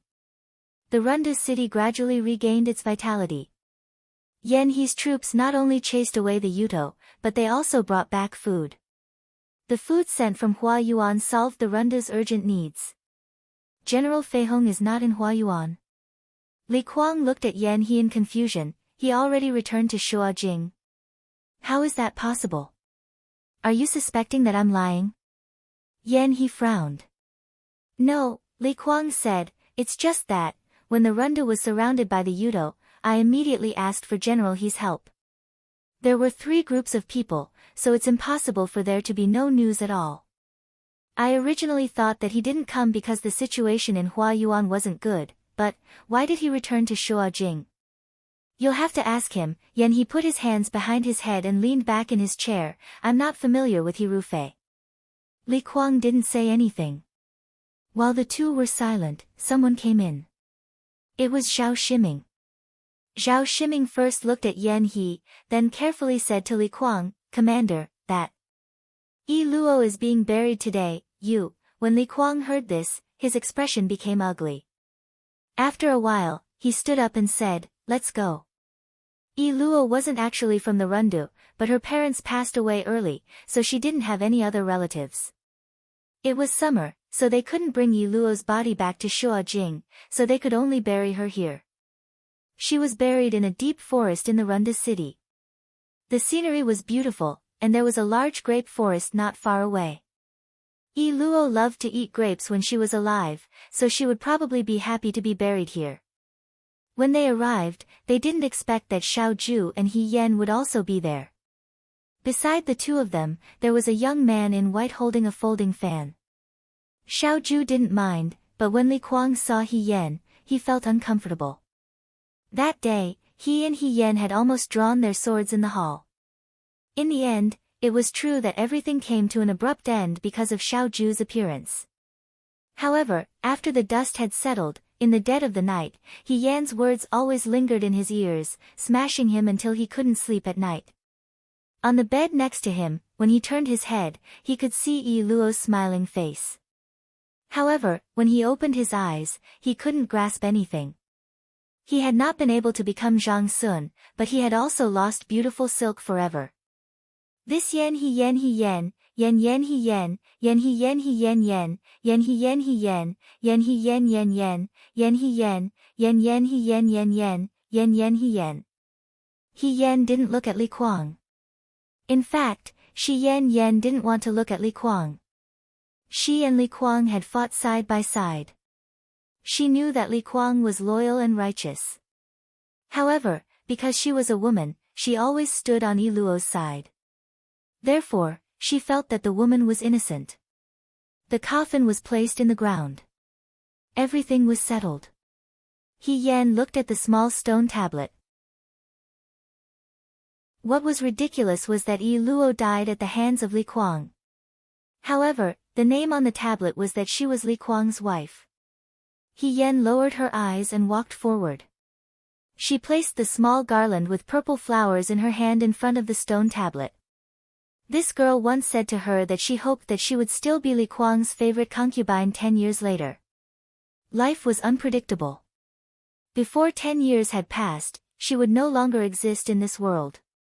In a way, her wish seemed to have come true. Not only 10 years, Li Kuang wouldn't be able to forget Yi Luo for the rest of his life. Shi Yan didn't know if she was sad or sarcastic. However, she was already buried. It was useless to say anything. The crowd gradually dispersed. Perhaps Li Kuang couldn't face He Yan's gaze. He didn't even say goodbye to He Yan and left in a hurry. He Yan and the other two walked behind him. Lin Shuanghe stole a glance at He Yan and whispered, "Sister He, don't be sad." He Yan was a woman. Women were soft-hearted. Lin Shuanghe also knew that He Yan couldn't bear to see the world treat women unfairly. Li Kuang wanted to protect the city. However, this heavy burden was shouldered by his concubine alone. She even paid the price with her life. In his opinion, it was too heartless. These days, he was busy treating the wounded soldiers with the Runda's medical officer. He didn't have time to catch up with He Yan. Today was the first time he saw He Yan since he came to the Rundu. At first glance, he felt that He Yan had lost a lot of weight. She was originally thin and weak. Now, she looked so weak that she could be blown away by the wind. It seemed that there was no food in the city. She was starving to this extent. He Yan shook her head. "I just feel a little helpless." After all, in the world, there were many people who thought like Li Kuang. There were only a few people who thought like her. Let alone the injustice of the world, she couldn't even save a single Yi Luo. Her personal ability was really insignificant. It was harder than ascending to heaven to change the world's opinion. However, He Yan smiled. "I didn't expect that when the commander-in-chief came in that day, he would stand on my side." She looked at Xiao Ju. "I still remember what the commander-in-chief said." Xiao Ju said, "I didn't say it." He Yan was stunned. Of course, she knew that it wasn't Xiao Ju who said that. That was what she answered her teacher when she was in the Xianchang Hall. She didn't expect Xiao Ju to still remember it. She also didn't expect that Xiao Ju would say it under the circumstances at that time. "Then, who said it?" she asked tentatively. Xiao Ju looked ahead and didn't say anything. What appeared in her mind was a spring afternoon in the Xianchang Hall of Shua many years ago. At that time, he was still young. He followed his classmates to study in the school. The spring sun was very warm. It was so hot that it made people have beautiful dreams. He closed his eyes and pretended to sleep. He casually listened to his teacher's lecture. The hero of the previous dynasty killed his concubine to reward the 3 armies and won a good reputation for righteousness. The youths scrambled to speak. Everyone felt that they were the hero. He didn't participate. The world was like a game of chess. People were like ants. At that time, whether it was the hero or the beloved concubine, they were just insignificant drops of water in the torrent of history. Whether they could cause a splash or not, it wasn't important. In the end, it would all pass. He was halfway through his beautiful dream when he heard his teacher say, "Hirufei. Do you have a different opinion?" Hirufei. Xiao Zhu remembered that young master He. Among the many talents in the Xianchang Hall, he was particularly clumsy and conspicuous. However, he was also extremely hardworking. If he was like Lin Shuanghe, it would have been good. However, he had the lofty ambition of defying the heavens and changing his fate written all over his body. This kind of person, in the secular world, would be considered laughable. However, this kind of youth's pure enthusiasm wasn't annoying. Since he was called out by his teacher, he probably had to give a vague answer. Xiao Zhu didn't open his eyes. He calmly listened. Everyone says that Zhang Sun is a loyal and righteous person. That's not false. However, aren't those people who were eaten innocent? I can understand his choice. However, if it were me, I definitely wouldn't do that. The youth who had closed his eyes and pretended to sleep slightly trembled. His long eyelashes were like the wings of a butterfly resting on a flower, startled by the occasional breeze. Oh. What are you going to do? I'm going to take the remaining soldiers and fight to the death with the rebel army outside the city. The person holding the sword should know where the tip of the sword is pointed. Whether it's at the enemy in front of me or the weak behind me. Such childish, naive, and righteous words. A trace of ridicule appeared at the corner of the youth's mouth. He slowly opened his eyes. In an instant, sunlight broke through the window and woke him up from his beautiful dream. The golden light shone on the thin and weak figure in front of him. The originally unremarkable person, at some point, became as dazzling as a rainbow in a mountain stream. I will never draw my sword against the weak. It seemed like this was the first time he seriously looked at Hirufei's appearance. The mask covered his face. No matter when, no matter how stupid this person was, his posture was always upright and straight. The ridicule on the youth's lips dissipated. Gradually, the corners of his mouth curled up. He looked out the window and felt that the spring sun was brilliant and beautiful. Even the idiot who was usually ridiculed by others seemed respectable. Perhaps, he wasn't an idiot after all. When they reached the end of the deep forest, Xiao Zhu didn't reply to He Yan's question. He stopped here and said, I have something to discuss with Li Kuang. You don't have to follow me. He Yan nodded and watched Xiao Zhu leave first. Her current relationship with Xiao Zhu was a little strange. She couldn't be considered a subordinate. In terms of the title bestowed by His Majesty, her official position naturally couldn't be compared to Xiao Zhu's, but she couldn't be considered Xiao Zhu's soldier. But if she wasn't considered a subordinate, Muan Lang didn't have any real power. If she didn't follow Xiao Zhu, she wouldn't even be able to do anything. Lin Shuanghe waved his hand in front of her, Sister He. He Yan came back to his senses, Brother Lin. I was too busy a few days ago. There weren't enough doctors in the Rundu, so I could only bite the bullet and do it. Speaking up to this point, he complained, my title of White-Robed Divine Doctor is too cheap. I don't take a single cent. Those who don't know would think that I'm a person who likes to do good deeds. Sister, when we return to the capital, you can't tell anyone that I've treated women outside of the capital. The rules can't be broken. If others find out, everyone will come to me for treatment. Our Lin family's doorstep will be trampled to pieces. Lin Shuanghe was a person who could always worry about things that he shouldn't worry about. He Yan was speechless for a moment, then said, I'll remember.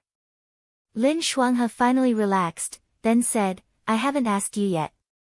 How are you doing here? You're really amazing. You came to the Rundu on your own without even saying anything. The Liangzhou guards almost caused a huge mess. What were you thinking? Even if you want to make a name for yourself, you should take it easy. Why did you come to such a dangerous place? Even if riches and honor are found in danger, we should first protect our lives and then plan for the future. He Yan knew that he was teasing him, so he only smiled. Sister Lin Shuanghe looked at her and stopped waving his fan. He thought for a moment, why do I feel that you've changed a lot after not seeing you for so long? Have I? Yes, Lin Shuanghe replied with certainty. From the first time he saw He Yan in the Liangzhou guards, even when she was heavily injured by Ride-a-Musi, this girl was still alive and kicking, constantly radiating warmth like the sun. Her eyes were always bright and full of life. It had only been a little over a month now. When he saw He Yan again, this girl seemed to have many things on her mind. She seemed to have become strangely silent. It was as if something had shaved away all her happiness in one night, giving birth to another version of herself. It was a bit unfamiliar, gloomy, as if she used something to separate herself from others, making it impossible to approach. Did something happen? He asked. He Yan shook her head, saying with a smile, it's nothing.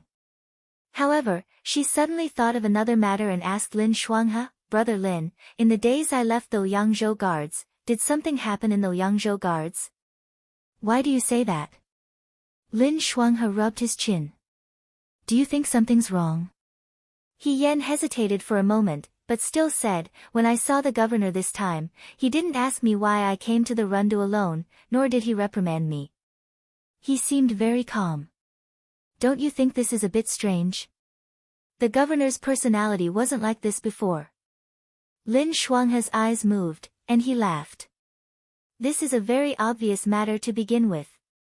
You came to the Rundu to save the people of the Rundu. Since it's to save people, Huaijin definitely won't say anything. You've been busy and tired these days. Huaijin doesn't even have enough time to worry about you, so why would he reprimand you? Little sister you might have some misunderstandings about Huaijin. He's actually not such a heartless person. He's very gentle, especially towards the people he likes. He Yan, Lin Shuanghe's answer was irrelevant, and for a moment, He Yan didn't know what to say. After a moment of silence, she could only say, forget it. If he doesn't care about this matter, I don't have to keep worrying about it. He Rufei was more important now. He Rufei had committed such a great crime, and she didn't have much time to take revenge bit by bit. As long as He Rufei held the title of General Feihong, it would be a disaster for the people of Dawei. Don't think too much, Lin Shuanghe comforted her. In a few days, we'll return to Shuojing. When we return to Shuojing, I'll take you around to relax. Oh right, your family is also in Shuojing, right? It's also a good thing for you to reunite with your father and brother after you return. However, your identity is a bit troublesome, but it's not a big deal. We'll deal with whatever comes our way. We'll think of a solution together. Return to Shuojing. He Yan was stunned. She wanted to return to Shuojing, but it was her idea. Why did Lin Shuanghe mean that Xiaoju wanted to go back as well?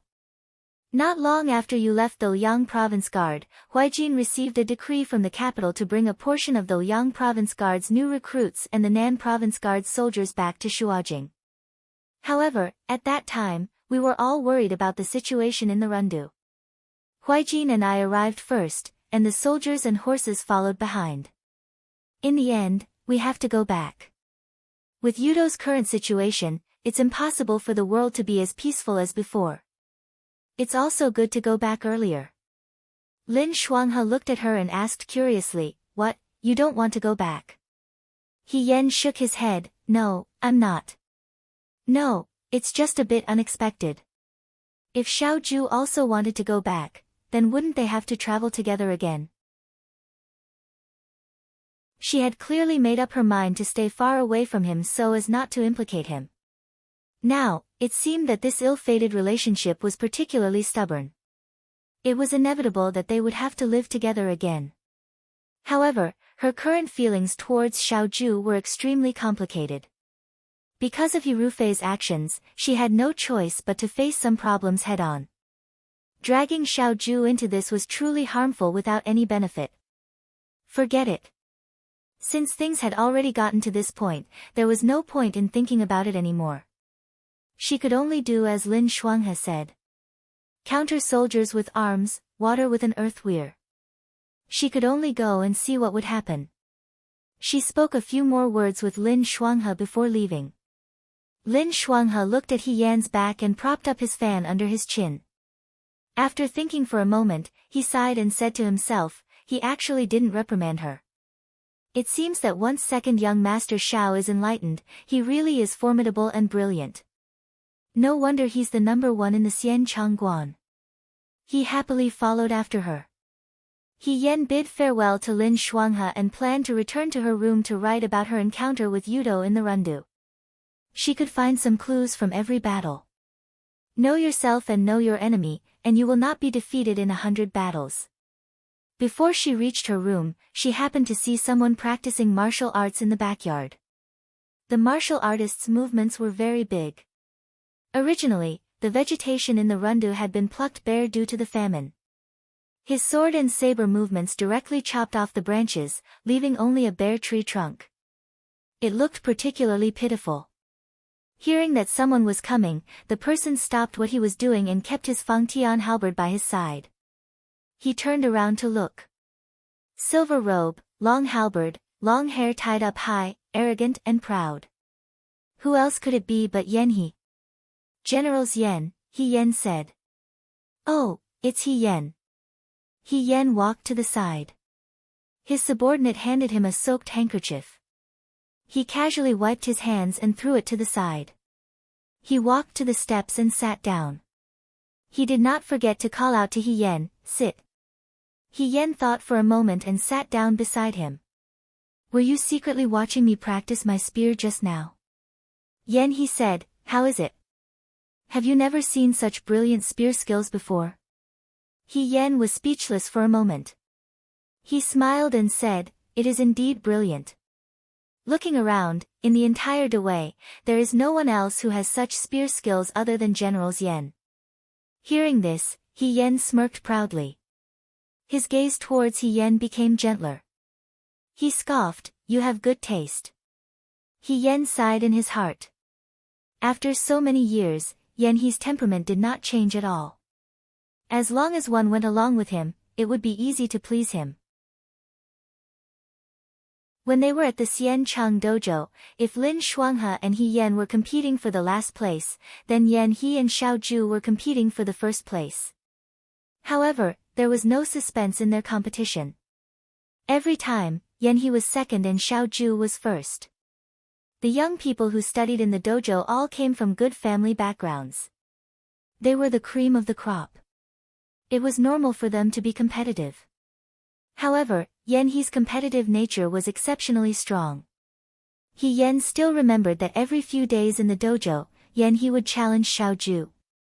It was similar to how Wang Ba challenged her in Liang province. Xiao Zhu was too lazy to bother with such challenges most of the time. When she was annoyed, she would challenge Yan He. Regardless of whether it was civil or martial, archery or horse, the result was the same every time. Yan He was defeated but continued to challenge. In fact, on this point, He Yan had always felt that Yan He and she were somewhat similar. Unfortunately, although she had the intention of appreciating each other, Yan He did not appreciate it. He Yan hated him very much. He was arrogant by nature and had his eyes on the top of his head. He probably thought that trash was not worth a second look.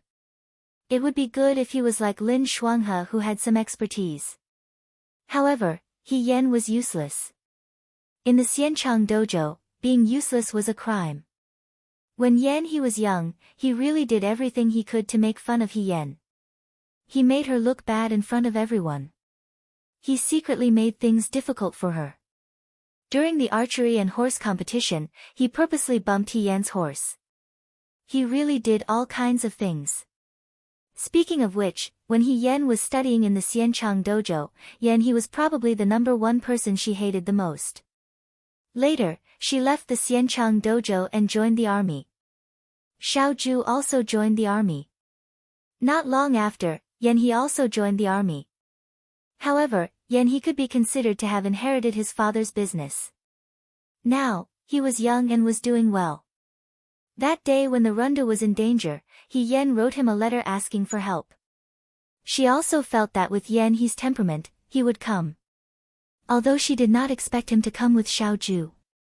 If it was a few years ago, Yan would never have thought that there would be a day when she could sit and talk to Yan He calmly.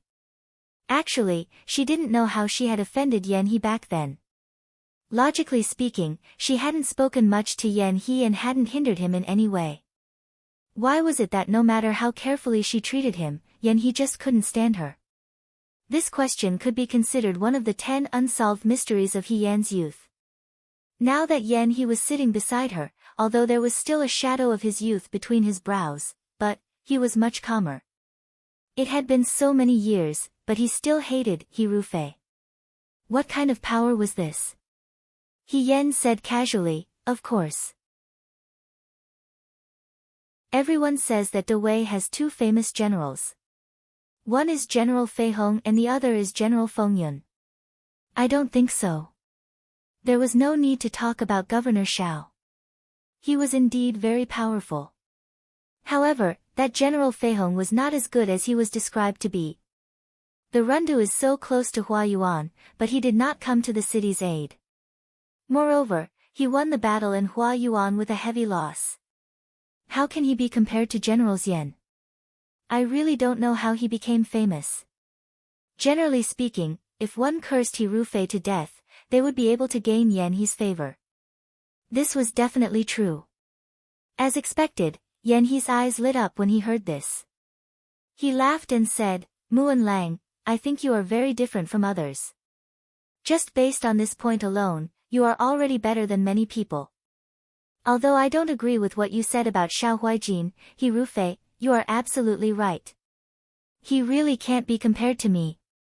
Yan rolled his eyes silently in his heart and said, yes, but Generals Yan, you also don't like General Fei Hong? I thought that all generals liked him. Don't like him? Yan He shook his head and said unconcernedly, not really. I just feel that he is disappointing and doesn't deserve this title. Yan was elated. Was this going to reveal the top 10 unsolved mysteries of her youth? After so many years, she finally knew the reason why Yan He was always targeting her. What do you mean by disappointing? Yan tilted her head and looked at him. Her eyes were filled with genuine doubts. Because they both disliked Rufei, Yan He found the young man in front of him more pleasing to the eye. He said without thinking, of course he is disappointing. He received Xiao Huijin's swordsmanship guidance, but he still practiced to that extent. If it was me, I could do 10,000 times better than him. Xiao Huijin was also a very strange person. What kind of foresight did he have? He didn't teach the academy's outstanding talents, but instead spent time teaching a fool. However, he was stingy with sparring with me. Tell me, how can there be such a person in this world? Swordsmanship, guidance? Yes, Yan He looked at her and said, you didn't expect it, right? The so-called unparalleled swordsmanship of General Fei Hong was actually taught by Xiao Huijin. Do you think he is crazy?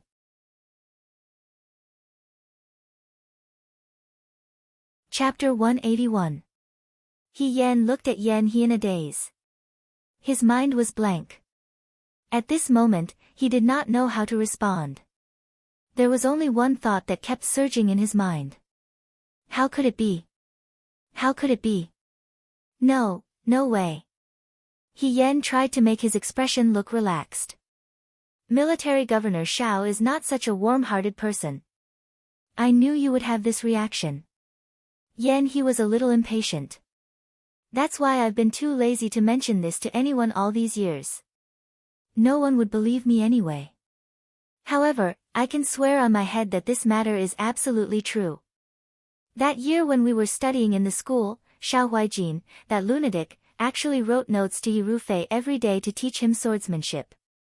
He seemed to be thinking about the past. His eyes were still filled with disbelief. Every day was simply terrifying. At that time, he was still young and full of vigor. Before Xiao Huijin left the mountain, Yan He had taken the first place in the Xianchang school. After Xiao Huijin entered the Xianchang school, he could only take the second place. This feeling was actually very infuriating. Either he had never been the first and would always be the second, or he had been the first and would always be the first. However, he had always been the first and then the second, and had never surpassed the first. This was actually very damaging to his confidence. It would make others think that he, Yan He, was no match for Xiao Ju. They were all geniuses. Who would really submit to the other? Yan He wished that he could spend 12 hours a day studying and the other 12 hours to compete with Xiao Ju. After all, he would gain something from every competition. Know thyself and know thy enemy to be victorious in every battle. Unfortunately, this second young master Xiao was not a patient person. He could even ignore the teacher's words. As for him, he would completely ignore him. Yan He had challenged him 8 to 10 times. If Xiao Ju could reply once, he would be in a good mood. Yan He was also arrogant. However, compared to Xiao Ju's calm indifference, he was still slightly inferior. He was almost angered to death by Xiao Ju. Therefore, when Yan He was young, he didn't have to worry about food or clothing. His life was smooth sailing. The only adversity he faced was Xiao Ju. At that time, he thought that his only wish in life was to defeat Xiao Ju. In the Virtuous Prosperity Dojo, the competition for first and second place was so fierce. Similarly, there was no lack of people pursuing the first and second place from the bottom, such as Lin Shuanghe and He Rufei. Lin Shuanghe was fine. As a descendant of the imperial physician clan, his ambitions did not lie in this field. It was fine even if he did not excel in civil or military matters. However, the eldest young master of the He clan was very strange. He Rufei was especially diligent and serious. Even if the improvement was small, he still wanted to try every possibility. Towards such people, Yan He could only look down on them at most, but he could not say that he hated them. For a genius like him to look at mediocre people, there was always a sense of superiority. However, something changed Yan He's opinion. The matter of He Rufei practicing swordsmanship at night, he had accidentally discovered it. Rather than saying that Yan He was chasing after He Rufei's footsteps, it was more accurate to say that he was paying attention to Xiao Ju's every move. On a certain night, Yan He saw Xiao Ju sitting in the backyard watching He Rufei practice swordsmanship. He used his clever brain to think for a long time, but could not figure out the reason behind it. What was Xiao Ju doing? Couldn't sleep and came out to watch the performance? Or did he think that such a clumsy He Rufei would make him laugh? But if that was the case, then it was fine if it was just 1 or 2 days, but he came every day. No wonder he was always sleeping in the dojo during the day. So it was because he did not sleep at night?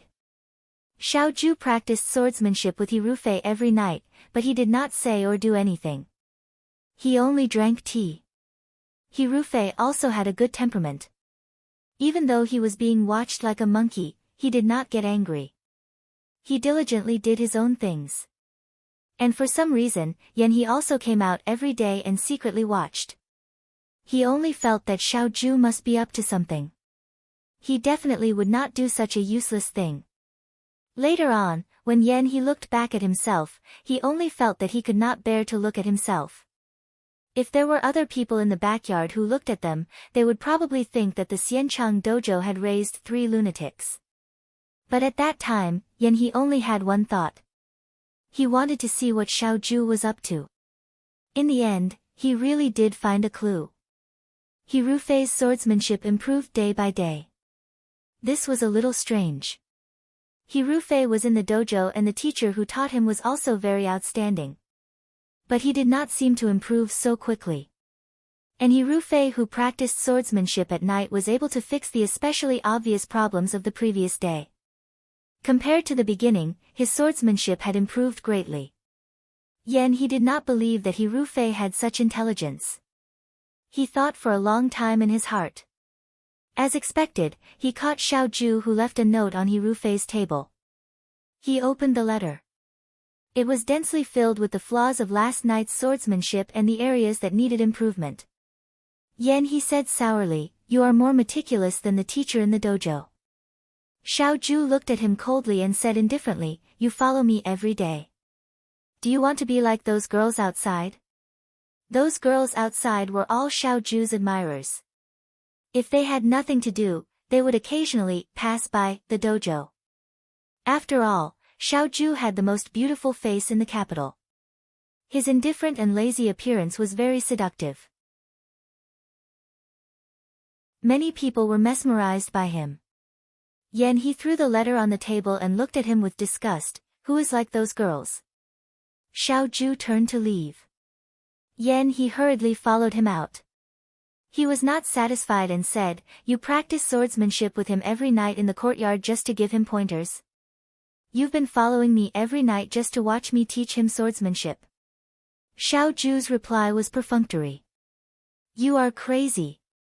Yen, he said in disbelief, you are wasting your time on that kind of person. Although he did not like Xiao Ju, he had to admit that Xiao Ju was very talented. Just like how he treated Xiao Ju as a rival, in Yen He's heart, Xiao Ju should also treat him as a rival. He should practice hard every day to maintain his first place. But now, it seemed that not only was he not diligent, he did not care about himself. Instead, he went to watch the last place practice swordsmanship and give him pointers. Yen, he found it hard to understand and felt angry. Did this mean that in Xiao Ju's heart, he was not as eye-catching as Hirufei? What was this? Hey, are you listening to me? Seeing that Xiao Ju was ignoring him, Yen, he was anxious. He walked in front of Xiao Ju. Why are you wasting your time on that kind of trash? Is that so? Xiao Ju's beautiful eyes glanced at him. He walked up the rockery and found a place to lie down. He put his hands behind his head and closed his eyes. I don't think so. Don't think so. Don't think he is trash. You. Yen, he said angrily, you give him pointers every day, but he only improved a little. There are so many people in the Xian Cheng dojo, why did you choose Hirufei? Do you want to try teaching the last place to first place to satisfy your desire? Then let me tell you, give up. With Hirufei's talent, it is impossible. Xiao Ju said, I am not that bored. His indifferent attitude made Yen He even angrier. He turned around and walked out. I am going to tell Hirufei to stop hogging you. Using the first place in the Xian Cheng dojo to teach you to this level, what a joke. Xiao Ju's lazy voice came from behind, competition. Yen He stopped in his tracks, what? In the future, if you want to compete with me, I will agree 3 times. He did not open his eyes. His eyelashes drooped down, contrasting with his jade-like skin. He leaned against the rockery and pretended to be asleep. He looked like a handsome youth in a painting. The condition is to keep it a secret. Yen He stood in the same place, his heart in turmoil. In the end, he could not resist the temptation of Xiao Ju agreeing to compete with him. He gritted his teeth and said, 2 times. Deal. The sunlight shone in the courtyard. It was hot. Yen He sighed and said, then, as the price, I will keep it a secret for him and will not tell Hirufei. Even though many years had passed, Yen He was still angry when he talked about this matter again. If Hirufei had Xiao Ju's swordsmanship, it would have been good. But his improvement was not considered a genius. In Yen He's opinion, it was a waste of Xiao Ju's careful teaching. But Xiao Ju was really patient with Hirufei. Even though he refused to compete with Yen He still guided Hirufei wholeheartedly every day. Yen He did not know where the injustice and jealousy in him came from. It was probably because he could not stand the fact that a person with mediocre talent was guided by a famous teacher, and he even ruined the teacher's reputation. Later on, he made a name for himself. Yen He snorted and said, but in my opinion, if it was me who had received Xiao Huijin's guidance, I would definitely be more than that. I originally thought that he did not disappoint me. I did not expect the battle in Huayuan to make me speechless. He is still the same as before. I think he should get rid of the title, General Feihong, as soon as possible. Otherwise, he will become a joke to others. Kid, Yan he raised his eyes to look at the person beside him. Why aren't you saying anything? He Yan was startled. The sun was shining so brightly that her eyes were a little dizzy. She did not know if it was because she was shocked by Yan He's words or something else. She muttered, I am just, very surprised. More than surprised. In the beginning, I thought that Xiao Huijin had gone crazy, Yan he said sarcastically. Also, logically speaking, he Rufei owed Xiao Huijin such a big favor. I thought that their relationship was very good.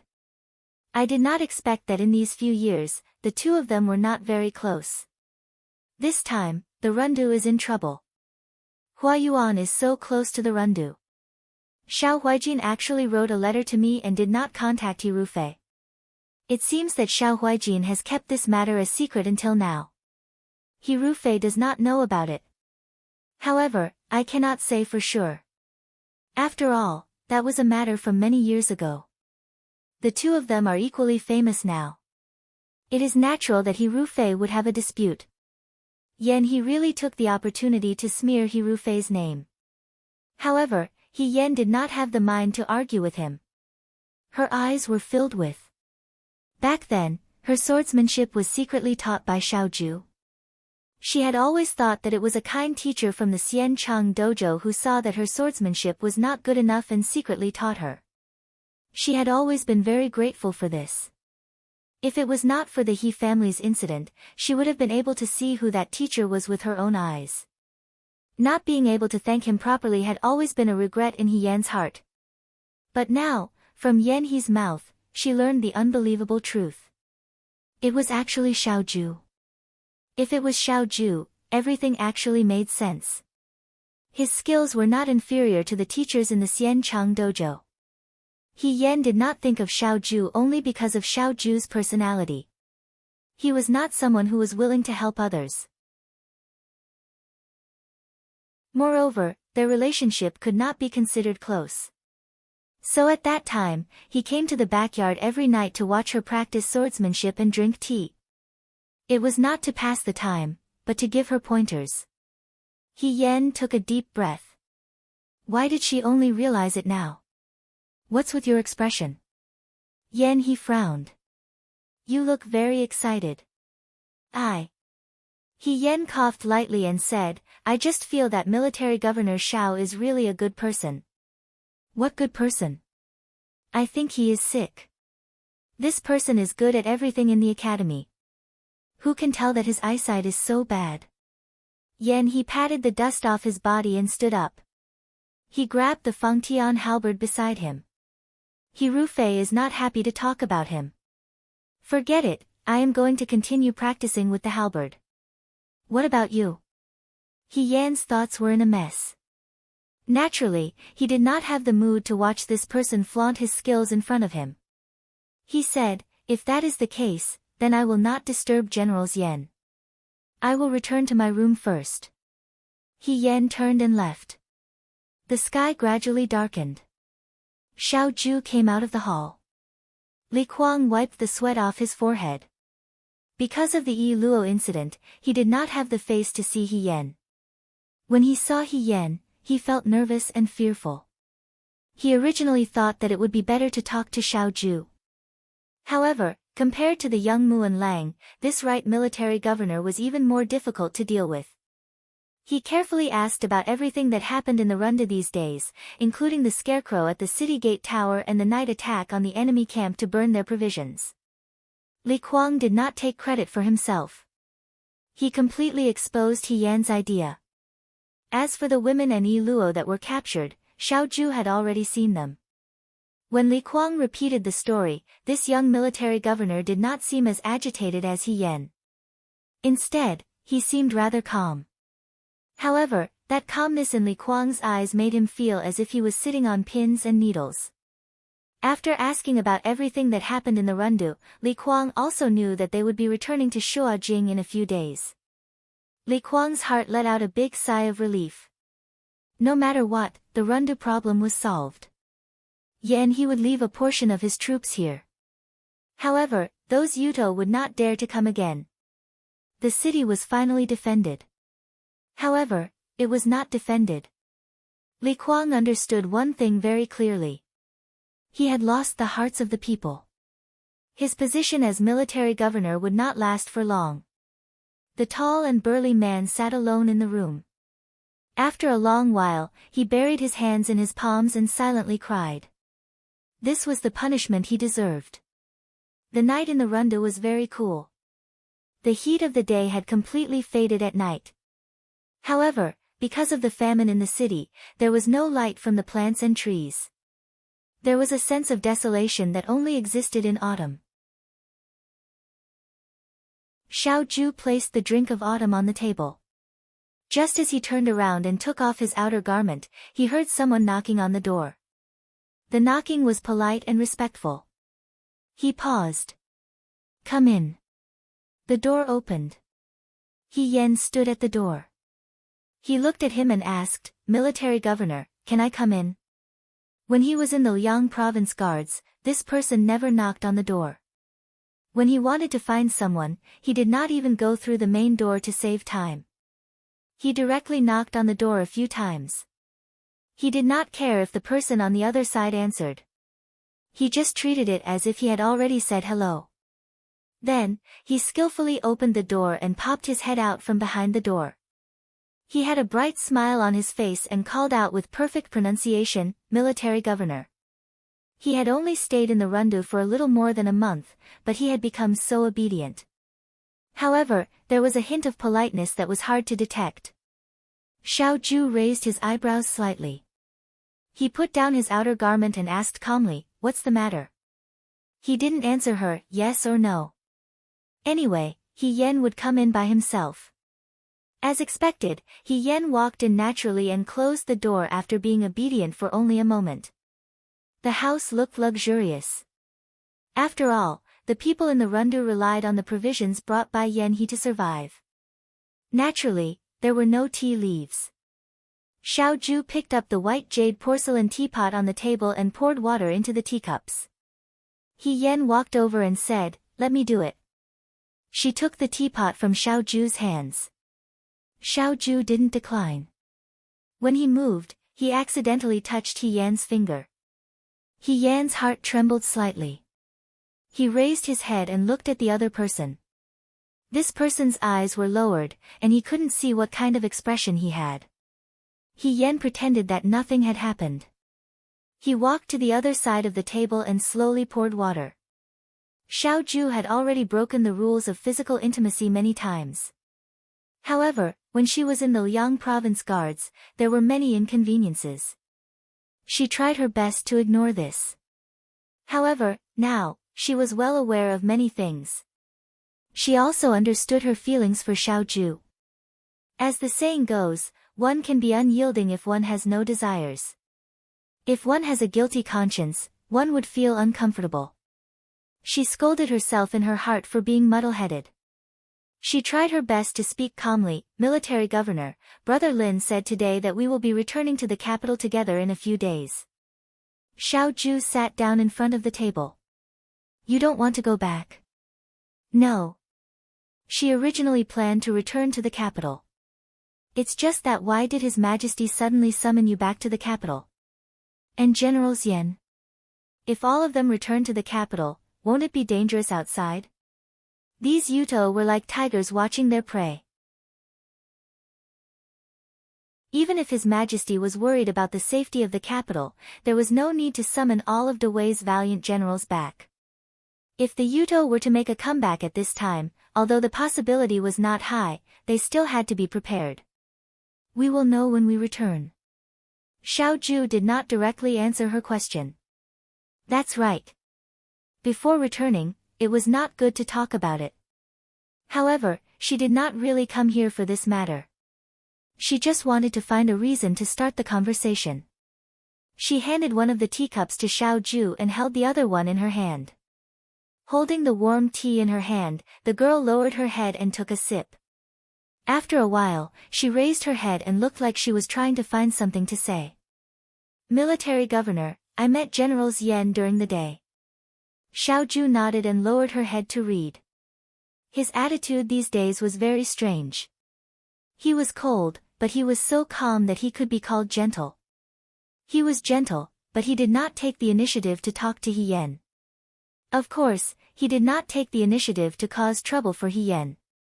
Hien did not understand this subtle sense of distance. General Yen seems to dislike General Feihong very much.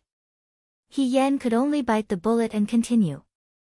I sat with him for a while and listened to him talk. Only then did I know that military governor, General Feihong, and General Yen are classmates. Her pretentious tone made Xiaoju pause for a moment. After a while, she said, "Stay away from him." Hien pushed the teacup forward and looked at her. I asked General Yen why he hated young Master He so much.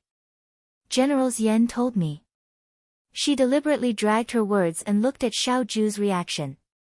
General Yen was jealous because you taught General Feihong swordsmanship every night. That's why he hated him for so many years. Hien held her chin and asked with a puzzled expression, "So military governor, do you actually like General Feihong?" She looked like a curious subordinate who wanted to hear about her superior's story, but her heart was beating very fast. Although He said so, Hien still wanted to verify it personally. He didn't know if what he said was true, and he didn't know why Xiaoju did this. Xiaoju closed the book and looked at her calmly. "I'm not gay." "I didn't say you were gay." Hien said, "What I mean is, do you admire General Feihong a lot? That's why you helped him secretly. Were you really the one who taught him swordsmanship every night?" Xiaoju did not say anything. Based on his personality, this was a silent admission. Hien suddenly sat up straight. It was hard to describe how she felt at this moment. After a while, she asked, "Why did you teach him?" Xiaoju looked up at her. "Why are you asking this?" Hien lowered her head and hid the emotions in her eyes. "I just feel that it's not worth it for you." I heard from General Yen that when young Master He was in the Xianchang school, he was not very good at his studies and was very ordinary in both civil and martial arts. I don't know why the military governor chose him to teach him swordsmanship. And you did so much, but you didn't tell young Master He? Does young Master He still not know that you were the one who helped him that year? Don't you think it's not worth it for you to do this? It's just a casual act. There's no need to worry. Xiaoju said calmly, "What does it matter if he knows or not?" Hien stared straight at him. She thought to herself, "It does matter. If I knew it was him, maybe my feelings for him would have lasted longer. Maybe when Su Zhiheng appeared, I wouldn't have fallen head over heels for him." She had been lonely for too long. It was Xiaoju who appeared first, but it was too late for her to fall in love. Xiaoju seemed to have noticed her strange expression. He frowned and said, I feel so sorry for the military governor." Hien smiled. "But this young Master He is too much. Even if the military governor hides your achievements and reputation and doesn't want others to know about it. Young Master He doesn't even know how to investigate the kind person who helped him silently. If you just let him be, he should have found out about you earlier. The military governor also contributed to his current reputation." She was so anxious. Xiaoju looked at her thoughtfully. He suddenly smiled and said, "Actually, he also tried to find me." Hien was stunned. Under the light, his face was calm and handsome. He seemed to be reminiscing about the past. His beautiful black eyes were deep and there were ripples in them. It almost made people drown. Actually, Xiaoju had seen He Rufei look for people without rhyme or reason. Every time she wrote on the notes, He Rufei expressed her gratitude to him. Some were fearful, some were clumsy, and there was even one time when she tried to catch him. But how could he catch him? He sat on the tree and watched He Rufei walk under the tree. Although he was wearing a mask, he could imagine this person's dejected appearance. It was inexplicably a little pitiful. He finally relented and agreed to let He Rufei see him. Although the result might not be very happy. Once, he and I agreed to meet at the school. And then? Did you meet him? The elegant man lowered his head and said indifferently, I'm going. But he didn't come that night.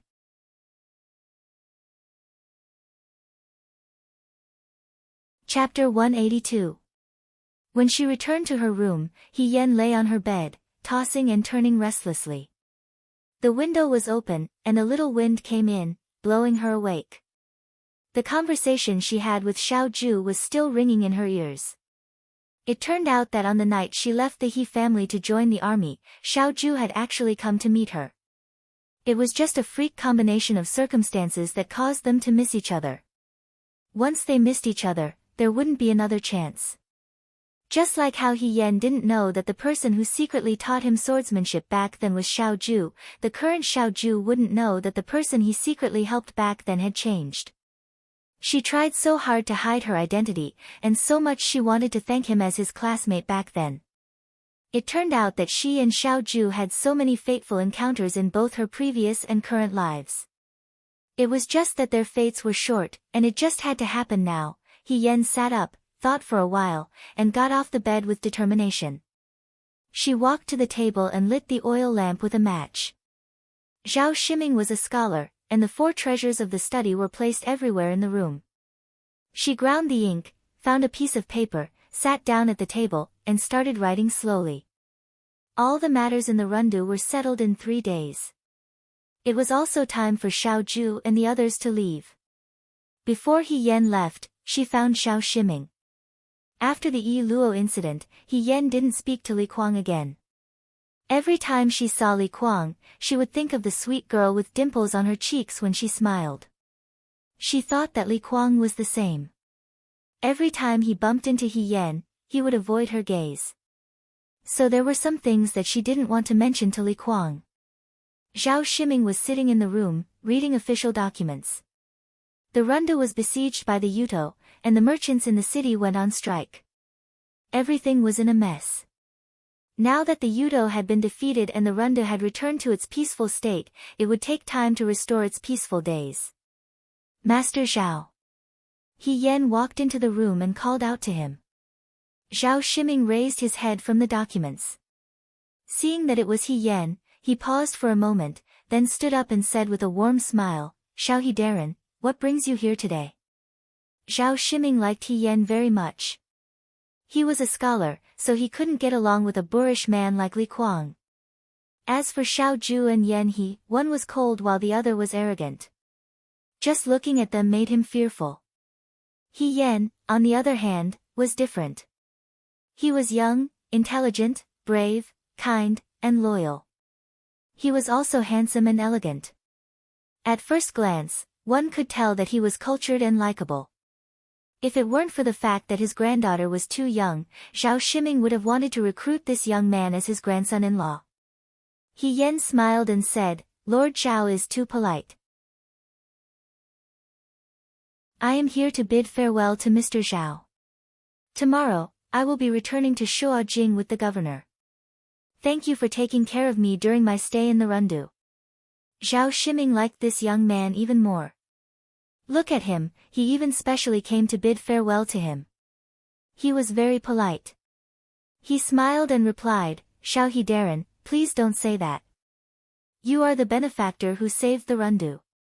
This time, I didn't have much to entertain you when I came to the rundu. Instead, I caused Xiao He Darren to suffer a lot. If Xiao He Darren comes to the rundu again in the future, I will definitely treat you well. I hope Xiao He Darren won't hold it against me for being rude this time. He Yen supported Zhao Shiming's hand that was about to bow and said, this junior doesn't dare. He actually addressed him as a junior. Zhao Shiming was stunned. Before he could regain his senses, he saw the young man in front of him looking at him with a solemn expression. Actually, I came here today to ask for Lord Zhao's help. Zhao Shiming was not unfamiliar with this expression. Previously, when He Yen asked his men to help pass a message to Yen He, he also looked like this. Did he have a favor to ask of him again? Zhao Shiming was very pleased. He Yen looked for him instead of Li Kuang. It was clear that he treated him as one of his own. The things that Muan Lang asked for were usually very easy. It was an honor for him to be able to help. Thinking of this, Zhao Shiming smiled and said, "Xiao He Darren, please feel free to ask. I will definitely do my best." As soon as he finished speaking, Zhao Shiming saw the young man in front of him lift the corner of his robe and kneel down in front of him. "You?" He was shocked. Then, "Thank you very much, Lord Zhao." The servants outside did not know what the people inside were talking about. After a while, when He Yen walked out of the door, the servants went in to serve tea. Only then did they see Zhao Shiming slumped in front of the table. He looked absent-minded and his gaze was unfocused. "Master?" The servant called out to him. Zhao Shiming finally regained his senses. He swallowed his saliva and said, "It's nothing, it's nothing." He clenched the letter in his hand tightly. On the other side, He Yen walked out of the door and took a deep breath. She did not know whether her decision was right or wrong, but it seemed to be the best way to get Xiao Ju out of the picture. A person walked towards her. She was as delicate and beautiful as a flower. It was Ying Xiang. When Ying Xiang saw He Yen, she bowed and greeted He Yen, "He Darren." Now, she did not call He Yen, "Young Master He." Instead, she called him, "He Darren." "Miss Ying Xiang," He Yen replied. When he saw that she was holding something that looked like clothes in her hands, he could not help but take a second look. Ying Xiang noticed her gaze and smiled. "Fourth young master asked this servant to tidy up a bit. We will be leaving for Shuo capital tomorrow. The weather in Rundu is very good, so the clothes will dry quickly." Returning to Shuo capital. He Yen frowned slightly. "You are also leaving tomorrow?" Chu Zhao was originally on his way back to Shuo capital, but he was trapped in the city because of the Yudo siege. Now that the Yudo had left, they naturally had to leave as well. However, he did not expect that he would be traveling with Xiao Ju. "Yes," Ying Xiang replied with a smile. "Military Governor Xiao also knows that fourth young master is traveling with everyone. There might be other Yudo along the way, so it is better to have more people to take care of each other." Xiao Ju did not want to take care of Chu Zhao. However, since Xiao Ju already knew about this, it was useless for her to say anything more. That day, when Li Kuang wanted to kill the captive women, Chu Zhao also stood up for him. No matter what his goal was, He Yen should thank him on the surface. "Help me thank fourth young master for standing on the side of the captive women in front of the army commander that day," He Yen said. Ying Xiang's eyes curved into crescents. "Yes, He Darren." After He Yen left, Ying Xiang carried the clothes back into the room. Chu Zhao was standing in front of the window. Ying Xiang packed the clothes into a bag. Her movements were very fast, and in just a moment, everything was packed up. "Fourth young master," Ying Xiang walked to Chu Zhao's side and said in a low voice, "Just now on the road, this servant met Miss He. Miss He asked this servant to thank fourth young master for standing up for the captive women in front of Lord Li." Chu Zhao smiled and did not say anything. After a moment of silence, Ying Xiang said, "Fourth young master should not have done that." Chu Zhao, "Oh. Perhaps the Prime Minister's men are in the city. If the Prime Minister sees fourth young master like this, he will not be happy." Su Jingfu was a person who hated others who acted on their own initiative. Since the Rundu incident had nothing to do with him, not only did Chu Zhao speak up, but he also brought up Su Jingfu. Once Su Jingfu knew about this, he would definitely be unhappy with Chu Zhao. "What's done is done. Don't worry." Chu Zhao smiled slightly. "As for the Prime Minister, I will explain it to him." "Why did young master do that?" Ying Xiang asked softly. Even if young master did not do anything, with Miss He's ability, no one would be able to make things difficult for her. Chu Zhao did not answer. He only looked at the sky outside the window. Why? It was probably because the way she stood in front of those women reminded him of the time when he was young in the brothel. When someone bullied him, Yi Runmei stood in front of him. In his life, he rarely had anyone to protect him. Other than Yi Runmei, He Yen was the only one who could protect him. She protected those women, just like how she protected him in Jiang. One person protected another without any selfish motives, without any blood ties, and without any intimate relationship. She just did it because she felt that it was the right thing to do. She was so flamboyant that it made people envious. She was so upright that it made people jealous. She was like a ray of light that even people who were close to her could not help but be illuminated.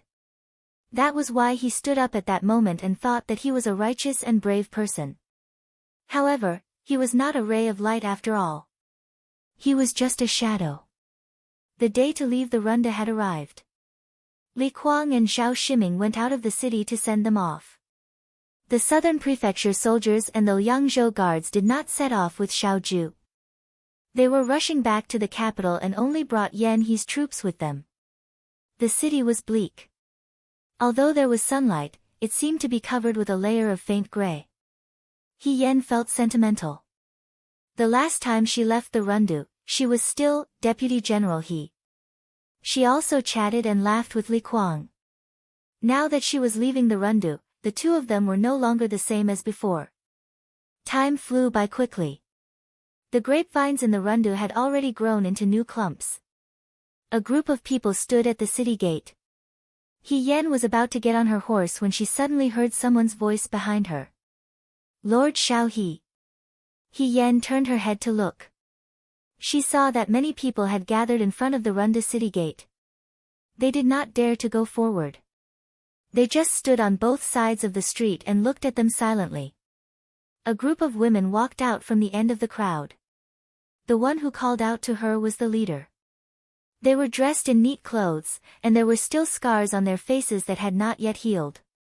They were the captives that He Yan had rescued from the hands of the Wutua people during the night attack on the enemy camp.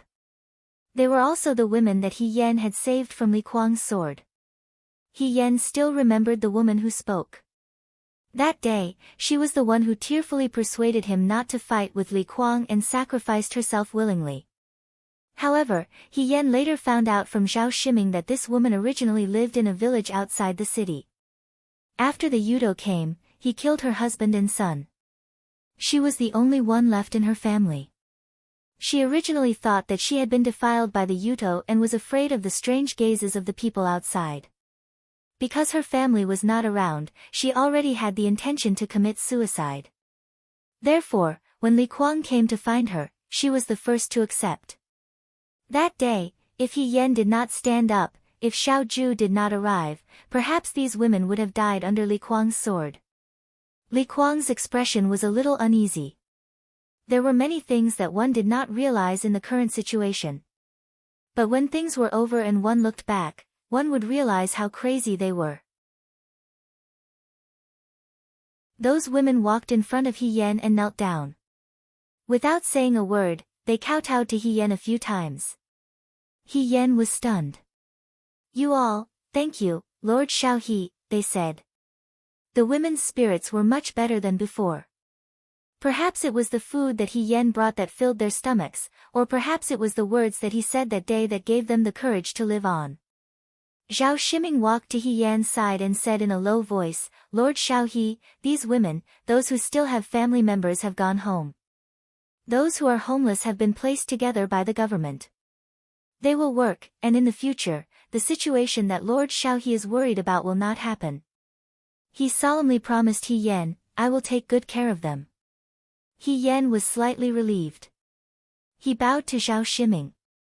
Thank you, Lord Zhao. Zhao Shiming stroked his beard and smiled. It's my duty.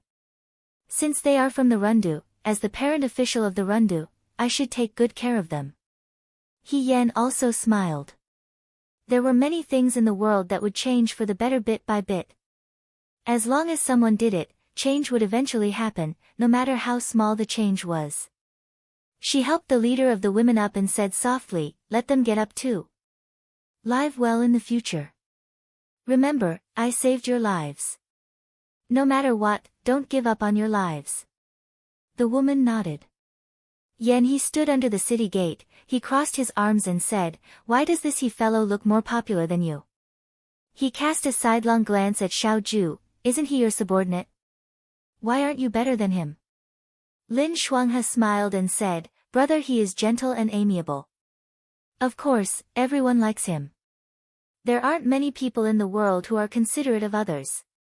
There are even fewer people who are willing to draw their swords for the sake of others' safety. He couldn't stand Lin Shuanghe's unprofessional behavior. He sneered, "What's wrong with brother He?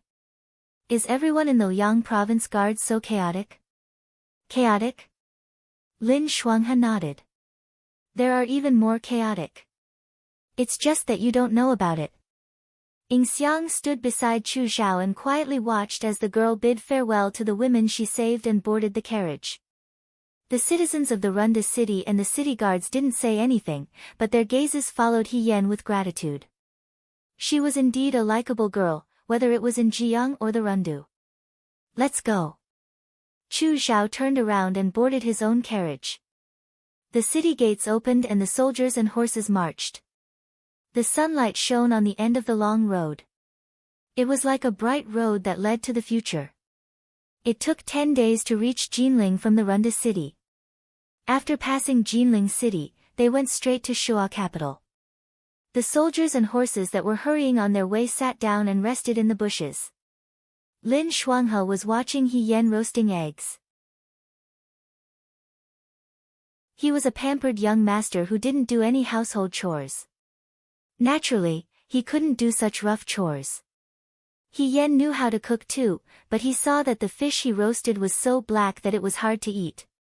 Later on, he decided to do it himself. Xiao Ju was talking to Qi Wu on the other side. He Yan and Lin Shuanghe sat together. Lin Shuanghe watched her skillful movements and sighed, "Brother He, you're really good at everything. You can climb over walls and beat hooligans. I've seen so many." He lowered his voice, "None of the women can compare to you.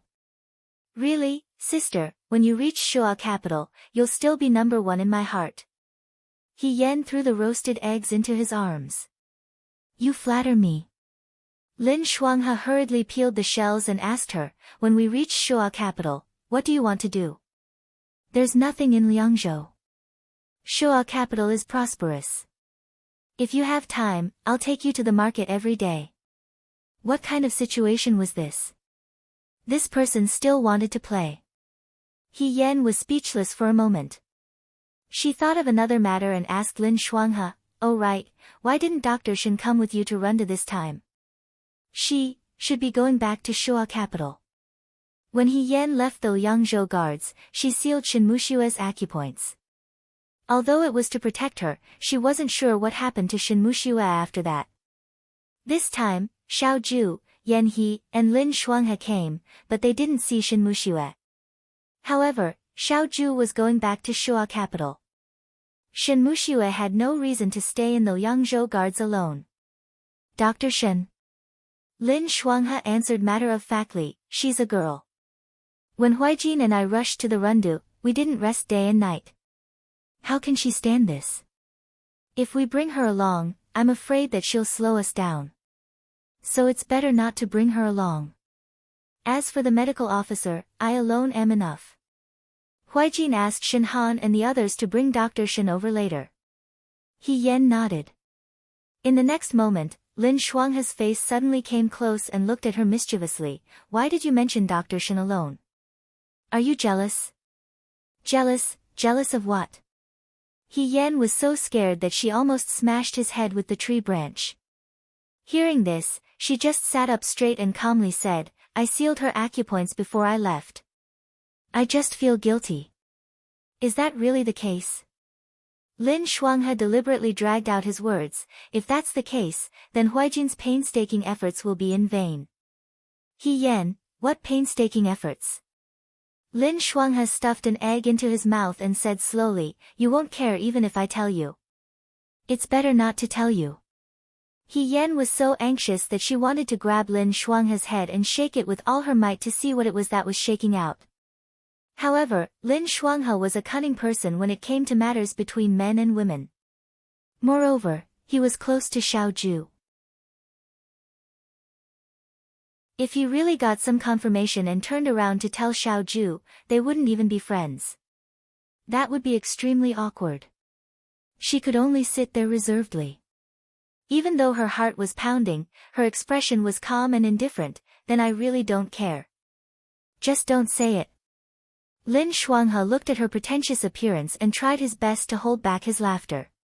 He thought to himself, let's see how long you can hold back. Young people. Ah, young people.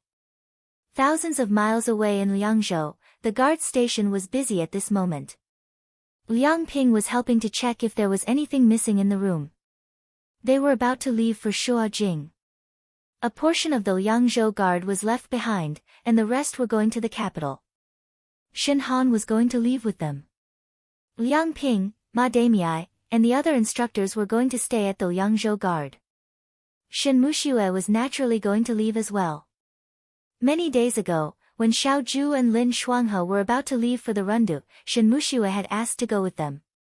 However, he was rejected by Xiao Zhu. His rejection was very straightforward and she didn't say why. However, when Lin Shuanghe saw Shen Muxue's ugly expression, he tried to smooth things over with a smile. Miss Shen, the situation in the Rundu is critical. Huijin and I will be traveling day and night. How can a girl like you follow us? If you get hurt, even if you don't mind, I won't be able to bear it. In any case, Shen Jiaotou and the others will leave in the future. When you come back together, Shen Jiaotou will take good care of you. The speed of soldiers and horses is slow and there are many of them. Huijin and I will be relieved to protect you. Isn't that right? Shen Muxue didn't say anything. Lin Shuanghe took it as a silent agreement and turned to leave with a smile. Shen Muxue looked at his back and asked, Young Master Lin, second young Master Xiao is going to the Rundu for He Yan, right? Lin Shuanghe paused and looked at her. His gaze was sincere and puzzled. Why would you think that? Shen Muxue pursed her lips and didn't say anything. She knew that it was ridiculous to say this. Xiao Zhu wasn't someone who would easily change for someone, but she still felt uneasy. The sound from outside interrupted her memories.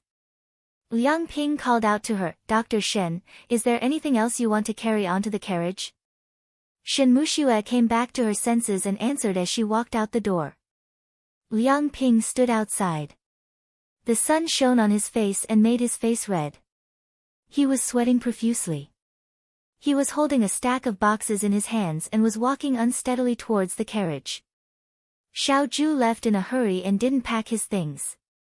Before he left, he instructed Shen Han to take everything in his room with him when he returned to Shuajing. Fortunately, Xiao Zhu didn't have many things with him. Other than some clothes, there wasn't much left. Shen Muxue saw that Liang Ping was walking unsteadily, so she stepped forward and said, Let me help you. Liang Ping's face turned even redder. No need, no need. The chief instructor told me that these things belong to the governor and asked me to organize them myself. How can I trouble Dr. Shen? He sighed in his heart. Miss Shen was really kind-hearted and didn't put on airs. As the daughter of a big family, she didn't despise martial artists like him. Shen Muxue didn't know what Liang Ping was thinking. He only heard that these things belonged to Xiao Zhu and said, You're carrying so many things at once. It's inevitable that you'll drop them. Don't worry, I'll help you. As he spoke, he helped carry the topmost box. The box wasn't big. He walked forward with Liang Ping. Liang Ping wanted to stop him, but it was too late. Seeing that Shen Muxue didn't seem to be struggling, he relaxed a little. He smiled, Thank you, Dr. Shen. The two of them walked to the side of the carriage. Liang Ping let Shen Muxue get on the carriage first. He would go and carry the boxes himself. It was hot outside. Shen Muxue nodded in agreement. She sat quietly with the box in her hands and looked at the busy soldiers in the distance. Her gaze fell on the box in her arms. The box looked ordinary. She didn't know what was inside. Xiao Zhu didn't bring many things with him. Since Shen Han wanted to bring them back to Shua capital, it must be very important. However, she picked up the box and weighed it. It was too light, as if it didn't contain anything. Could it be empty? It was rare for her to be curious. It shouldn't be Xiao Ju's official documents or letters. He would only carry these things with him. If she opened it, it shouldn't be a problem, right? Shen Mushue's fingers rested on the box. She looked outside the carriage. The soldiers were far away, so no one saw her movements. With a click, the box was opened. There were some brushes, inkstones, paperweights and the like inside. It was just a small thing. She was about to close it when her gaze suddenly froze. After a while, she reached out and took out two things. One was a dough figurine. The dough had already dried and the color was dark. It was a woman with a charming smile. The other was a wooden carving. In the carving, a warship was capsized and the fire was fierce. The general standing at the bow of the ship was valiant and valiant. It was a female general.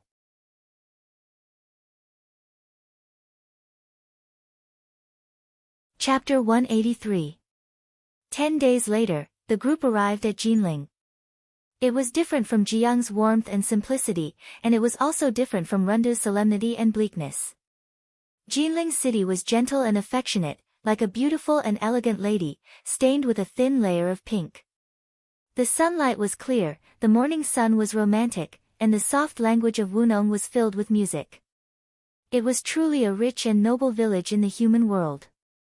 Lin Shuanghe couldn't walk as soon as he arrived. He could only look at the delicate lady walking on the street and praise, "This is the immortal cave." No wonder people always say that once you enter Jinling, you don't want to leave. He Yan. You said the same thing when you were in Jiang. Lin Shuanghe opened his fan, "Brother He, I'm just doing as the Romans do when in Rome." He Yan, what a good, when in Rome do as the Romans do. When they arrived at Jinling, they naturally had to greet the governor of Jinling's Yingtian prefecture. It wasn't convenient for Yan He's troops to move around freely in the city. Yingtian prefecture had already received the news of Yan He's arrival, so Yan He also went to Yingtian prefecture to receive them first so that he could settle the troops down. Outside Yingtian prefecture, the imperial bodyguards were already waiting outside. There were already people arranged to settle the troops down. He Yan was supposed to stand with Wang Ba and the others in the troops' team. However, Lin Shuanghe patted her shoulder, "You're now Muan Lang personally appointed by His Majesty. You're no longer a commoner. Of course, you should be with us. It's a good opportunity to show you the world of officialdom." He Yan was speechless. Just as he was about to ask Xiao Ju, Yan He glanced at her and said, "You're right. Since you have an official position, you should follow us." Yan He was someone who had his eyes on top of his head and was very difficult to get along with. However, he treated He Yan differently. Others were a little surprised, but He Yan was well aware that this was all thanks to him degrading He Rufei in front of Yan He, making him feel that he was a rare soulmate in the world. Everyone entered the room together. There was a person sitting in the main hall. When he saw them enter, he stood up. He was wearing the robes of an inspector general. This person was very young and thin. His facial features were delicate and had a hint of determination. He did not look like an inspector general. Instead, he looked like a student of the Imperial College. He stood up and bowed to Yan He. "Generals Yan." Then, his gaze fell on Xiao Ju and he was immediately shocked. However, this shock was fleeting and soon turned into shock. He Yan was also shocked.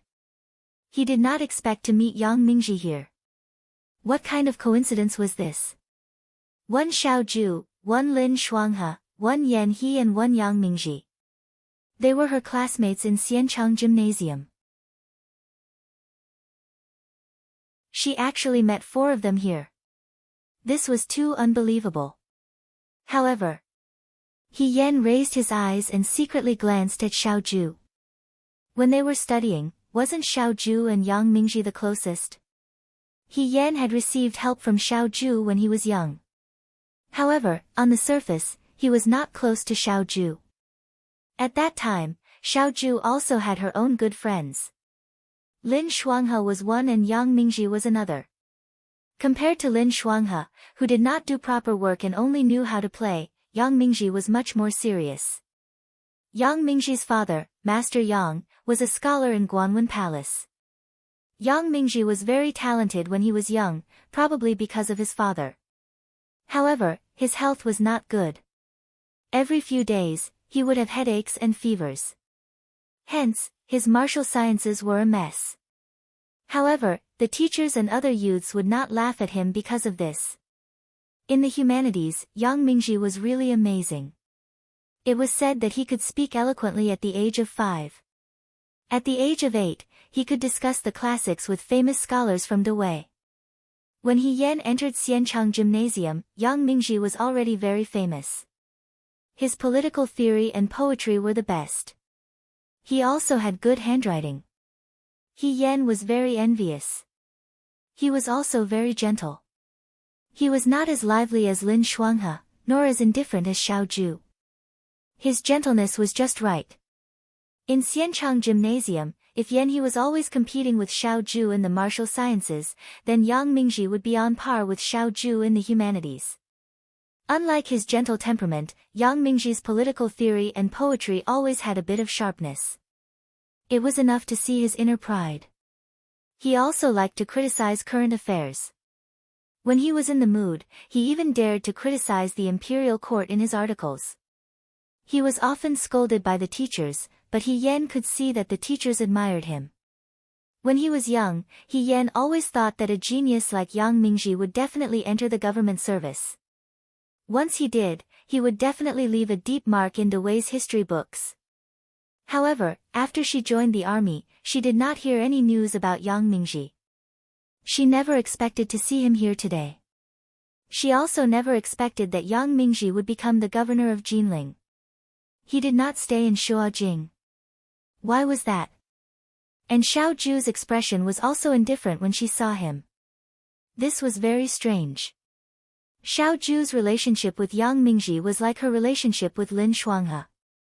But now, when they met, they were so distant that they seemed like strangers. He Yan was not the only one who noticed this. Yan He also noticed this.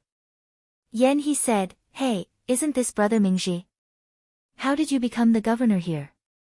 Yan He did not know either. It seemed that Yang Mingji had been very low-key all these years.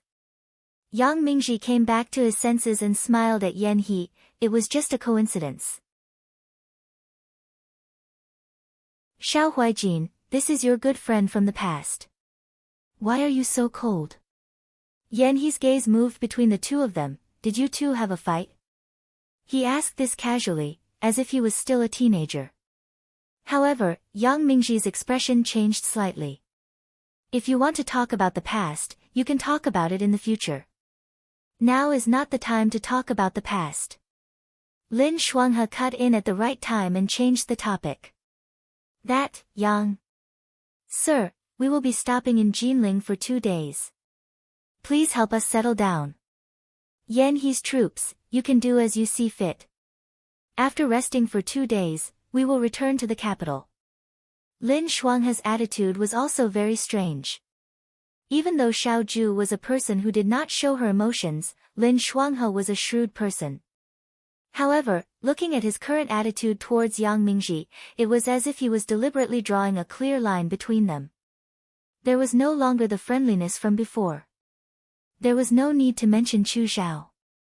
He had already seen through the undercurrent. No matter how careless Yan He was, he also realized that something was wrong. This time, he didn't say it out loud. Instead, he kept his mouth shut. Yang Mingji's smile was a bit stiff. Of course. The rooms have already been tidied up. I will ask someone to bring you there later. Lin Shuanghe closed his fan. Thank you, Sir Yang. Not long after, a few servant girls came and led He Yan and the others to the place where they would be staying. The place they would be staying was not in the governor's manor. It was a residence not far from the Qinhuai River in Jinling. Perhaps it was under Yang Mingji's name. The house had already been tidied up. The rooms were just right, one for each person. Chu Zhao also got a room. He did not talk much with He Yan along the way. He seemed to be silent and quiet. Sometimes, He did not know what he was thinking. This saved He Yan a lot of trouble. Xiao Ju also did not argue with him. They were at peace for the time being. He Yan's room was the most remote one. In this group of people, her position was the lowest, so this arrangement was understandable. However, Lin Shuanghe jumped out and said to her, "Brother He, I saw ants in the room I was staying in just now. I'm scared. Can I change rooms with you?" "He Yan," she said, "they are all in one place. If you have them in your room, then I will also have them in my room. But I'm only scared of the ants in my room." He answered very cleverly. Yan He, who heard their conversation, frowned. "Lin Shuanghe, are you crazy?" "Yes." Lin Shuanghe smiled and asked, "Do you have medicine?" Yan He left in a huff. Chu Zhao looked at He Yan thoughtfully. He shook his head and smiled. Then, he followed Ying Xiang into his room. He Yan stared at Lin Shuanghe, who was laughing happily in front of her. She could tell at a glance what Lin Shuanghe was up to. Lin Shuanghe's room was right next to Xiao Ju's. He was pushing her to Xiao Ju's side. Only the heavens knew that she had just made up her mind to stay away from Xiao Ju. She looked up and saw Xiao Ju turn her head to look at her. She was speechless for a moment. Lin Shuanghe said, "Then it's settled. Brother He, I'm leaving." He quickly hugged his bag and rushed into He Yan's room. He Yan had no choice but to brace herself and walk into Lin Shuanghe's room. He Yan let out a sigh of relief when the door closed. She knew that this wasn't the Liang province guard, and the two rooms didn't have doors that could be opened easily. However, she still felt a bit nervous. She cursed herself in her heart. When she was in Jiang City, she had slept in the same room in Cui Yu's residence. What was there to be nervous about? Now, there was a wall between them. Could it be that she could fly? Thinking of this, she relaxed a bit. However, she was still thinking about how unusual Xiao Ju's meeting with Yang Mingji just now. She felt that it was a bit strange. After a while, she slipped out of the door again. Seeing that there was no one around, she knocked on Lin Shuanghe's door. Lin Shuanghe yawned as he opened the door. When he saw that it was He Yan, he immediately grabbed the door frame tightly. "Brother He, you have to keep your word. We've already switched rooms, so we definitely can't switch back. I won't leave even if I die." He thought that He Yan was here to switch rooms. He Yan said helplessly, "I'm not here to switch rooms. I have something to ask you." "That's even more unacceptable." Lin Shuanghe said seriously, "I'm a gentleman. We're a single man, a single man. If some people see this, wouldn't it be a big problem?" What nonsense was he spouting? He Yan couldn't be bothered to pay attention to him. He pushed him into the room and followed in, closing the door behind him. Lin Shuanghe was pushed into a chair by He Yan. He covered his chest with both hands and said forcefully, "Sister He, you can't play with your friend's wife. I'm not that kind of person. I'm asking about Yang Mingji." He Yan interrupted him. Lin Shuanghe was stunned. Then, he turned pale with fright. "You've taken a liking to Yang Mingji? Why was there only love in this person's heart?" He Yan took a deep breath. "It's not that I've taken a liking to him. I just want to ask you if anything happened between official Yang and the governor. Previously, I heard General Yan say that official Yang is a good friend of the governor. However, when I was outside, I saw that the two of them didn't look like good friends." After saying this in one breath, Lin Shuanghe finally understood the purpose of He Yan's visit. He was stunned for a while. Then, he slowly sat up straight. A worried expression appeared on his usually cheerful face. He sighed and said, "So you've noticed?" He Yan asked, "But did something happen between them?" Actually, Yan Nangguang, Huaijin, and Yang Mingji were classmates. Lin Shuanghe put down the fan in his hand and picked up the teapot beside him. He poured a cup of tea and handed it to He Yan before pouring another cup for himself. He stared at the tea in the teacup, as if he was reminiscing about the past.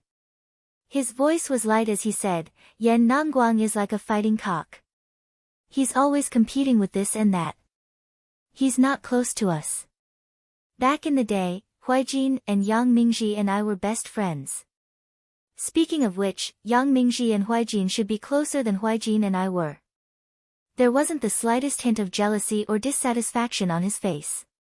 He only smiled and said, after all, I'm not good at both civil and military affairs. With Huaijin, I can only talk about which family's girls are prettier and which restaurant's dishes are newer. Yang Mingji and Huaijin can always talk more than I can. Yang Mingji's health isn't good. When he was young, people secretly said that he was a sissy. Later, when Huaijin took him along, no one dared to say that. He Yan knew all of this. At that time, she thought that talented people were often similar to talented people. Xiao Zhu and Yang Mingji were both outstanding. No wonder they could become close friends. And then, she asked. And then? Lin Shuanghe lowered his head. His gaze gradually became sad and frustrated. In the year of the Xiao family's accident, the situation in the imperial court was very tense. Xiao Zhongwu died and also bore the crime of incompetent command in the Battle of Mingshui. The Xiao family's collapse was imminent. Prime Minister Su's power in the imperial court became more and more rampant. Although the students in the Xianchang school were all from rich and powerful families, no one dared to speak up for the Xiao family in the teeth of the storm. Except for Lin Shuanghe. His family practiced medicine in the imperial court. Lin Qingtan and Lin Mu didn't care about the matters of the imperial court. Lin Shuanghe had no intention of becoming an official. After learning that the Xiao family had an accident, Lin Shuanghe begged his father and grandfather to say good words for Xiao Zhongwu in front of the emperor. Lin Mu really did say it. His skill in women's medicine was superb. He was also very tactful. Many concubines in the imperial harem had a good relationship with him. Lin Mu picked a few concubines to talk to the emperor for a few days. He didn't mention Xiao Zhongwu's matter. He only said that the two young masters of the Xiao family were pitiful. They were both young talents, but something happened in the Fu. The emperor was also a person who took pity on talents. He was also soft-hearted. As he talked, he really felt that Xiao Jing and Xiao Zhu were pitiful. The crime of the Battle of Mingshui was only focused on Xiao Zhongwu. The Xiao family was not implicated. But just this was not enough. The military power of the South Fu army had not been taken back. Even if the emperor didn't punish the other members of the Xiao family because of old friendship, the Xiao family without military power was like a piece of fatty meat without the protection of weapons. As long as others wanted to, they could come up and take a bite. They were not Prime Minister Su's opponent. The emperor's mercy would only fade as Xiao Zhongwu died. If they wanted to take back military power, they could only start now. It would not work if they were late. And in the imperial court, except for Xiao Zhongwu's former subordinates and imperial censor Shen, no one dared to speak. In the Xianchang Guan, Xiao Zhu only had two close friends. One was Lin Shuanghe, the other was Yang Mingji. Lin Shuanghe begged his father to speak for Xiao Zhu. Yang Mingji's father, Yang Daren, was the scholar of Guanwen Palace Hall. He was once the emperor's hand-picked scholar. Emperor Wen Xian liked him very much. If Yang Daren spoke, the emperor might listen. Xiao Zhu asked Yang Mingji for help. Lin Shuanghe still remembered what Yang Mingji said at that time. His eyes were full of anxiety. He patted Xiao Zhu's shoulder and said, "Don't worry. I will definitely persuade my father to speak for General Xiao in the imperial court. I asked the emperor to thoroughly investigate the inside story of the Battle of Mingshui. Huaijin, don't worry. Brother Lin and I will always be with you." He was gentle and weak, but his words were powerful. Lin Shuanghe never doubted Yang Mingji's sincerity at that moment. Thinking about it, Xiao Zhu also felt the same. So they waited for Yang Mingji's news. 1 day, 2 days, 3 days. Yang Mingji did not come to the Xianchangguan. He only said that he was sick. Lin Shuanghe and Xiao Ju suspected that Yang Mingji could not leave the residence, or that he was locked up at home. They did not suspect anything else. So after some discussion, the two disguised themselves as servants and sneaked into the Yang residence to find Yang Mingji. At that time, Yang Mingji was practicing calligraphy in his room. There was no lock on the door, no house arrest, and he was not even sick. He looked the same as before. Because he was not as tired at home as he was at school, his complexion was even better. Mingji, Lin Shuanghe looked at him in surprise. Why didn't you go to the school? Huaijin and I thought something had happened to you. Yang Mingji stood up and looked at them.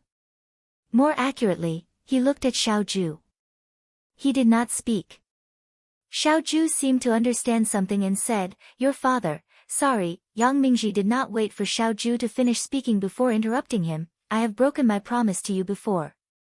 My father cannot speak for General Xiao. Why? Lin Shuanghe was anxious. Didn't we agree? It's fine, Xiao Ju spoke. He lowered his eyes and said, I forced you to do this. You don't need to apologize. Lin Shuanghe did not speak. He knew how difficult it was to ask for an explanation at this time. He should not have blamed Yang Mingji. However, the greater the hope, the harder it was to bear the disappointment. He Yan looked at the person in front of him and asked in confusion, because of this, did the governor and Governor Yang break off their relationship? Perhaps it was not that Governor Yang did not work hard for this matter, but because Scholar Yang was unwilling to let it go, he did not succeed. She did not believe that Yang Mingji was a cold-blooded and heartless person because Yang Mingji was actually very kind and amiable. When he was at Xianchangguan, He Yan did not receive much kindness from the youths. Yang Mingji was definitely one of them.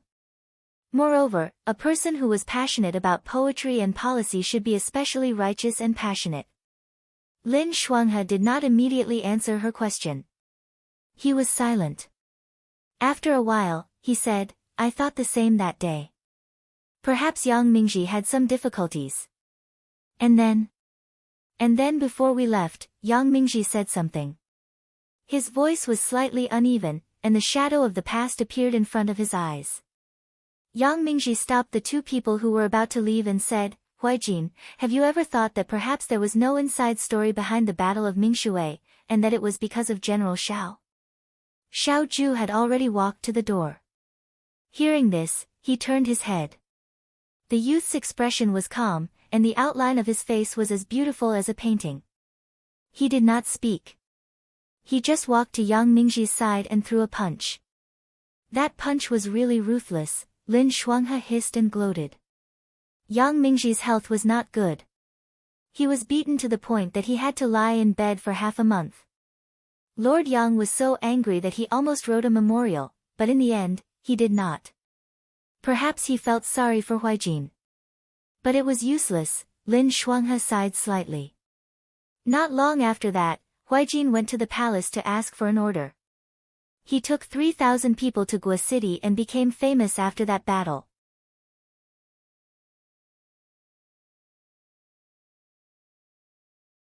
Chapter 184. He Yan did not expect that there was such a thing between Yang Mingji and Xiao Ju. After listening to Lin Shuanghe, he thought for a while. Indeed, Yang Mingji's last words were too hurtful. But why would he do that for no reason? If he did not want to help, then he did not want to help. Why did he have to stab people in the heart like that? Moreover, with Yang Mingji's original personality, he would not be so sharp and mean. If He Yan thought this way, as Yang Mingji's former good friend, Xiao Ju should have thought of this. He Yan asked, what happened after that? Did the governor not contact Sir Yang anymore? Was there any misunderstanding? Lin Shuanghe shook his head. After Huaijin led the troops to Guo City, he rarely returned to the capital. However, not long after Huaijin left, Yang Mingji stopped studying at the Xianchang school. Originally, with his talent, I thought that he would be the top scholar and stay in the capital. With his father's relationship and his own ability, it would not be difficult. However, since then, he seemed to have disappeared without a trace.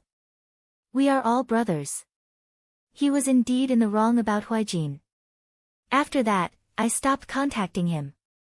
Therefore, I don't know when he became the governor of Jinling City. It seemed that these brothers had really parted ways. He Yen thought to himself. At this moment, there was a knock on the door, followed by Yan He's impatient urging, Lin Shuanghe, open the door. Lin Shuanghe got up and walked to the door to open it. As soon as he opened the door, he saw Yan He standing at the door. Lin Shuanghe smiled. Generals Yan, may I know why you are looking for me at such a late hour? Yan He was about to speak when he saw He Yan in the room. He asked suspiciously, why is he in your room? I'm here to see if there are any ants, He Yan said. If there are, I can chase them away for Brother Lin. Yes, yes, yes. Lin Shuanghe said seriously, I invited her here to drive the ants away. Don't randomly suspect my relationship with her. What nonsense. Yan He frowned. Hurry up and change your clothes and follow us. Where are we going? Lin Shuanghe was baffled. Yan He coughed lightly. I'll get someone to tell Yang Mingji that we'll be going to the Qinhuai River for a cruise tonight. As a local governor, he should naturally prepare hospitality for us. Quickly change your clothes and inform Xiao Huijin. No one had expected Yan He's actions. Lin Shuanghe was dumbfounded. He asked. Why do we need a cruise? With Yang Mingji and Xiao Huijin's appearance, who are they trying to fool? Yan He said proudly. I can tell at a glance. I'm kind-hearted today and am willing to be a bridge for them. Xiao Huijin won't come to Jinling every day. If they spend more time together, the misunderstanding will naturally be resolved. He played with the ends of his ponytail. These years, I've been running around outside, so I've learned a lot about the secular world. For example, Xiao Huijin's personality is not likable. It's impossible for him to resolve the misunderstanding between Yang Mingji and himself. Yang Mingji isn't that annoying. I'm not doing this for Xiao Huijin. I'm only doing this for Yang Mingji. Seeing that Lin Shuanghe didn't say anything, Yan He raised his chin. How is it? Do you think I'm very magnanimous? Hurry up and thank me for your close friend. He Yan, Lin Shuanghe. I really have to thank you. Yan He was truly a talent. He Yan sighed in his heart. He was always able to accurately step into Xiao Ju's forbidden area. No wonder the two of them didn't see eye to eye when they were in the Xianchang mansion.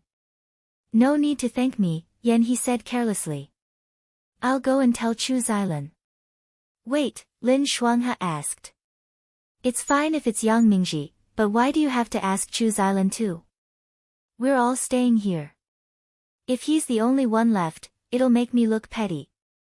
Moreover, as an official, you have to be more tactful. Do you think you're very powerful if you fight like a cockfight? Yan He sneered. Oh, I forgot. You're not an official, so naturally, you don't know these things. He patted Lin Shuanghe's shoulder and walked towards Chu Zhao's courtyard. Lin Shuanghe and He Yan looked at each other, speechless.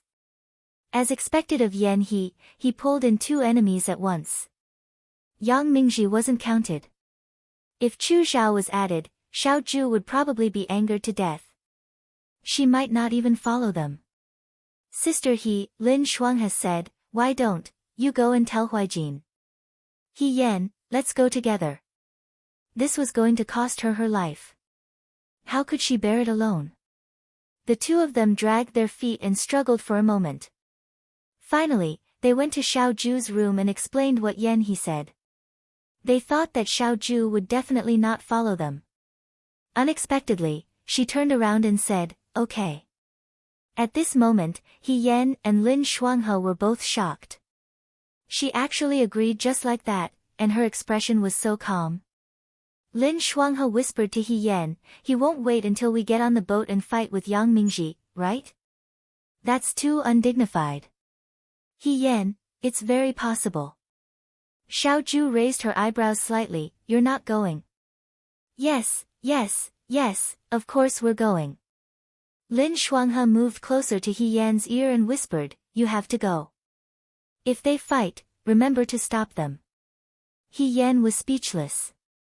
After they agreed, they went back to their rooms to change their clothes. They were travel-worn from their journey. Now that they were in Jinling, if they dressed like they were in a hurry to get on the boat, they would look out of place. He Yan asked someone to fetch some water. After he took a bath, he changed into a new set of clothes. When they left Rundu, the citizens sent them off with a lot of food and clothes. The material wasn't very expensive, but it was very fitting. He Yan looked at himself in the mirror. The youth was wearing a green shirt and cloth boots. His hair was tied into a simple bun, and he had delicate features. He didn't look any different from the students in the Xianchang school in his previous life. She seemed to have grown a bit taller than when she first arrived at the Yangzhou Guards. Standing in the room, she was as tall and straight as a poplar tree, young and full of vitality. After He Yan finished tidying up, he pushed open the door and walked out. As soon as he walked out, he found that everyone had already finished tidying up and was waiting for him outside. Yan He impatiently said, "You're just a little Muan Lang. Why are you so troublesome? There are so many people waiting for you. Are you putting on makeup inside?" He Yan thought to himself, what a coincidence. She really was putting on makeup inside. A girl pretending to be a man also needed to put in a lot of effort.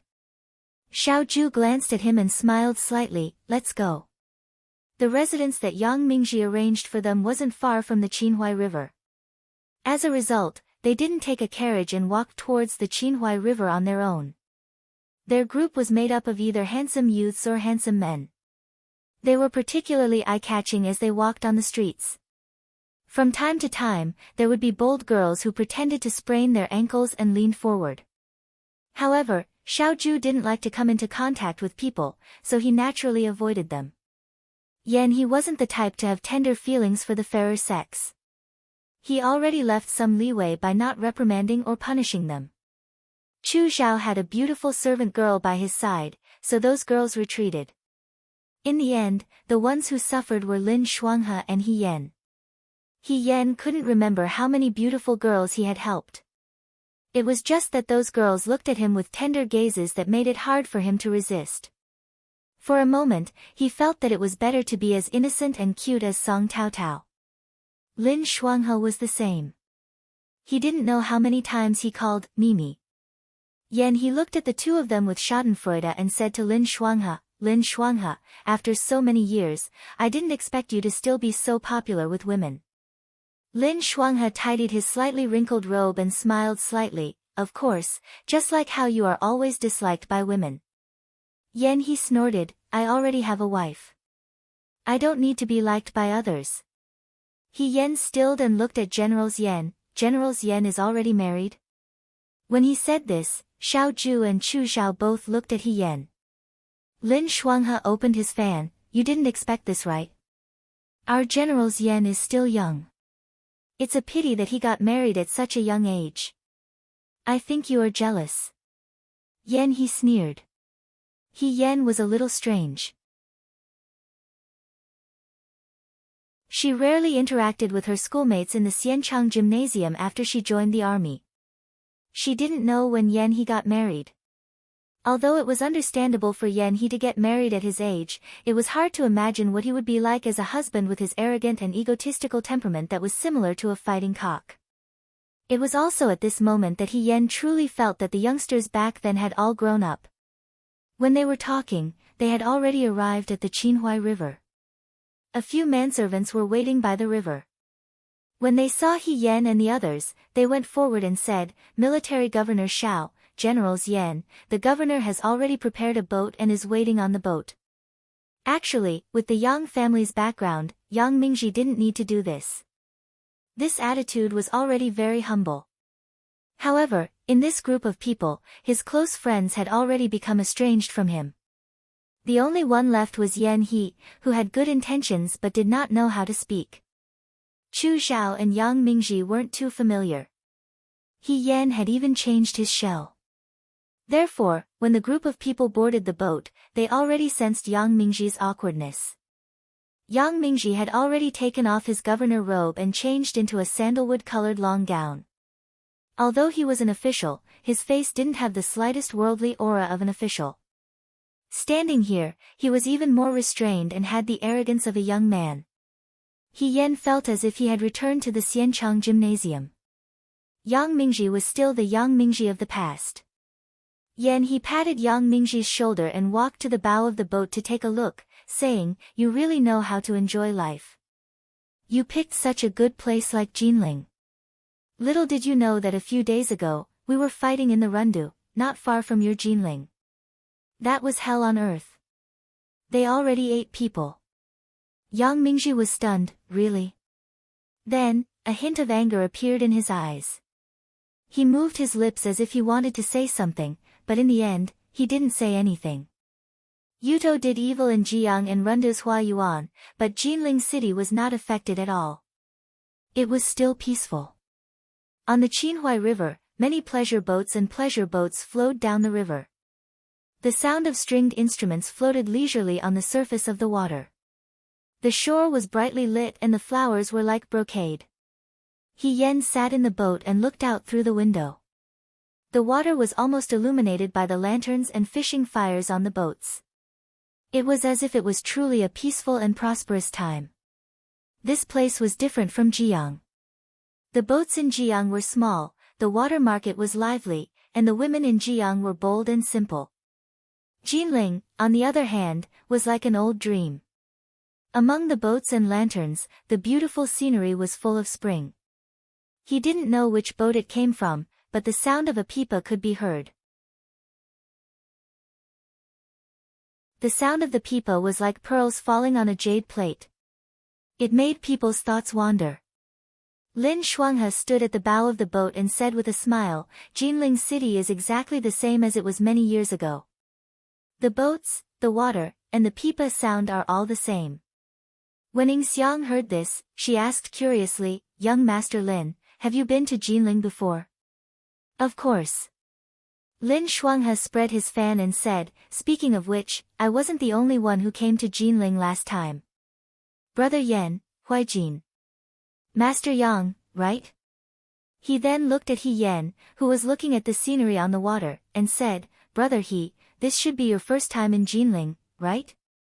What do you think?" He Yan nodded, "It's very beautiful." She thought that this was not her first time in Jinling. Just as Lin Shuanghe said, the last time she came to Jinling, she was also on the boat. That was a summer day in the Xianchang Gymnasium, just like the current season. There was a poetry gathering in Jinling City, and famous scholars from Dawei were invited. This was the first time in 10 years, and the opportunity was hard to find. The teachers of the Xianchang Gymnasium wanted to let the youths see the world, so they picked the 10 best youths in the scholarly arts and received invitations to the poetry gathering. Of course, He Yan didn't receive an invitation. Although her scholarly arts were a bit better than her martial arts, she still couldn't reach the top 10.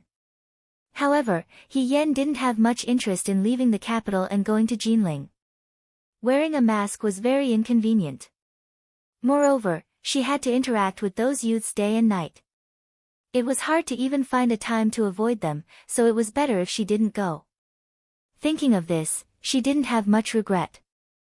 That day, He Yan studied for a while after school as usual. The sun was about to set. She estimated that there was still some food left in the kitchen, so she got up and walked to the kitchen. The Xianchang Gymnasium wouldn't embezzle the students' food. Whenever she went to the kitchen, there would always be some pastries and food. He Yan had just walked to the kitchen when she saw that the door to the firewood room was ajar. She had just walked to the door when she heard a youth's excited voice coming from inside, "Brother Lin's suggestion is good. Since we're going to Jinling, why don't we go to Ru Yunlu to broaden our horizons? I've heard of the flower fairy's name a long time ago. If I could meet her, I wouldn't have lived in vain. Right?" Lin Shuanghe's voice continued, everyone says that Ru Yunlu's beauties and fine wine are the best in the way. How can a poetry gathering be more interesting than Ru Yunlu? I think we should stay in Jinling for a few more days. The teachers won't follow us anyway. Everyone should take care of their own bodyguards and manservants. We can have fun for a few days. Other people won't know. He Yan listened in a daze. She knew about Ru Yunlu. She heard that out of all the brothels in Dawei, Ru Yunlu had the most beauties. Moreover, each of them was fat and thin and had different moods. It was like 100 flowers blooming. Among them, the flower fairy was extraordinarily beautiful and unforgettable. This group of people actually used the poetry gathering as an excuse to secretly visit a brothel. If the teachers found out, each of their legs would be broken. He Yan sighed at their courage. She didn't want to get involved in this matter and was about to leave. Suddenly, a voice came from inside, "Who is it?" The next moment, the door to the firewood room was opened. A group of youths sat around and looked over. He Yan grabbed his collar and angrily said, "You were eavesdropping." "I didn't want to eavesdrop." He Yan explained, "I was just passing by." They were the ones who spoke so loudly and didn't close the door. They were so arrogant. How could they blame her?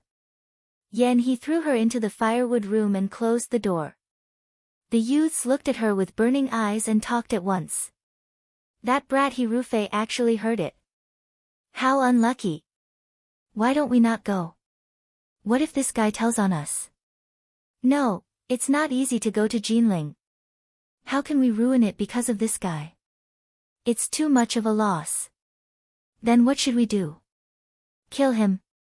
A youth said sinisterly, bury him alive on the spot.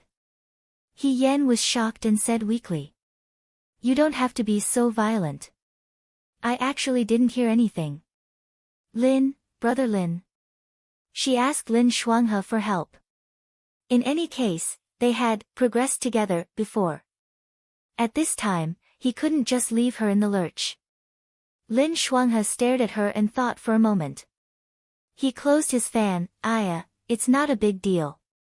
I believe that even if brother he heard it, he won't tell on us. Is your belief useful? He's face was very dark. Are you going to take responsibility if something happens? I won't take responsibility. However, we can just bring him along. Lin Shuanghe spread his hands. This way, he won't harm himself. Lin Shuanghe could always come up with a strange solution for these things. He struggled, Sir won't agree. I don't have an invitation, you don't have to worry about that. Lin Shuanghe smiled, leave it to me.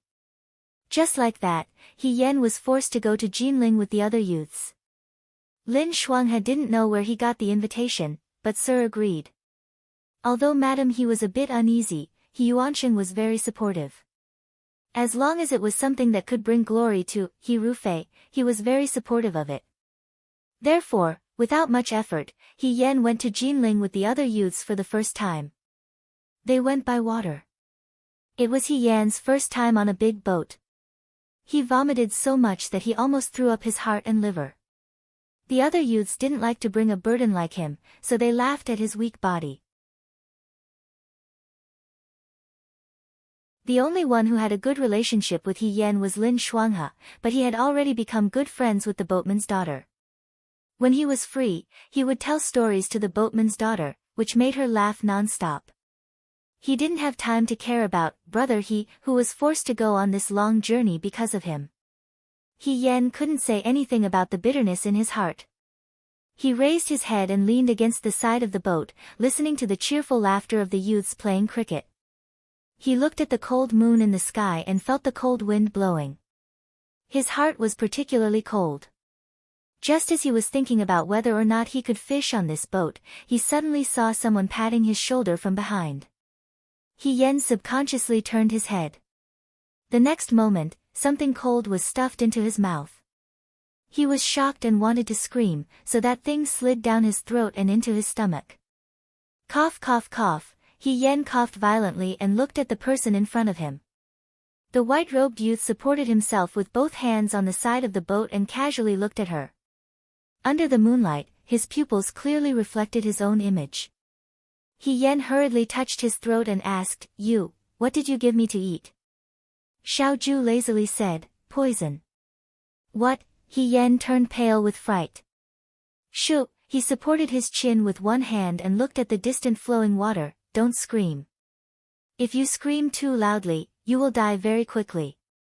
He Yan's tears were about to fall. "I have no grievances with you. Why do you want to harm me?" The youth's mouth twitched. His usually lazy face had a hint of evil. "Isn't this because I am afraid that you will tell on me?" "I won't tell on you." He Yan panicked. "Quickly give me the antidote." "There is no antidote," Xiaoju indifferently replied. "There is no antidote." He didn't look like he was lying. He Yan was stunned for a moment. He only felt that his legs were weak. He couldn't support himself and sat down on the ground. "Why is it like this? So these youths tricked me into coming out just to make it easier to kill me?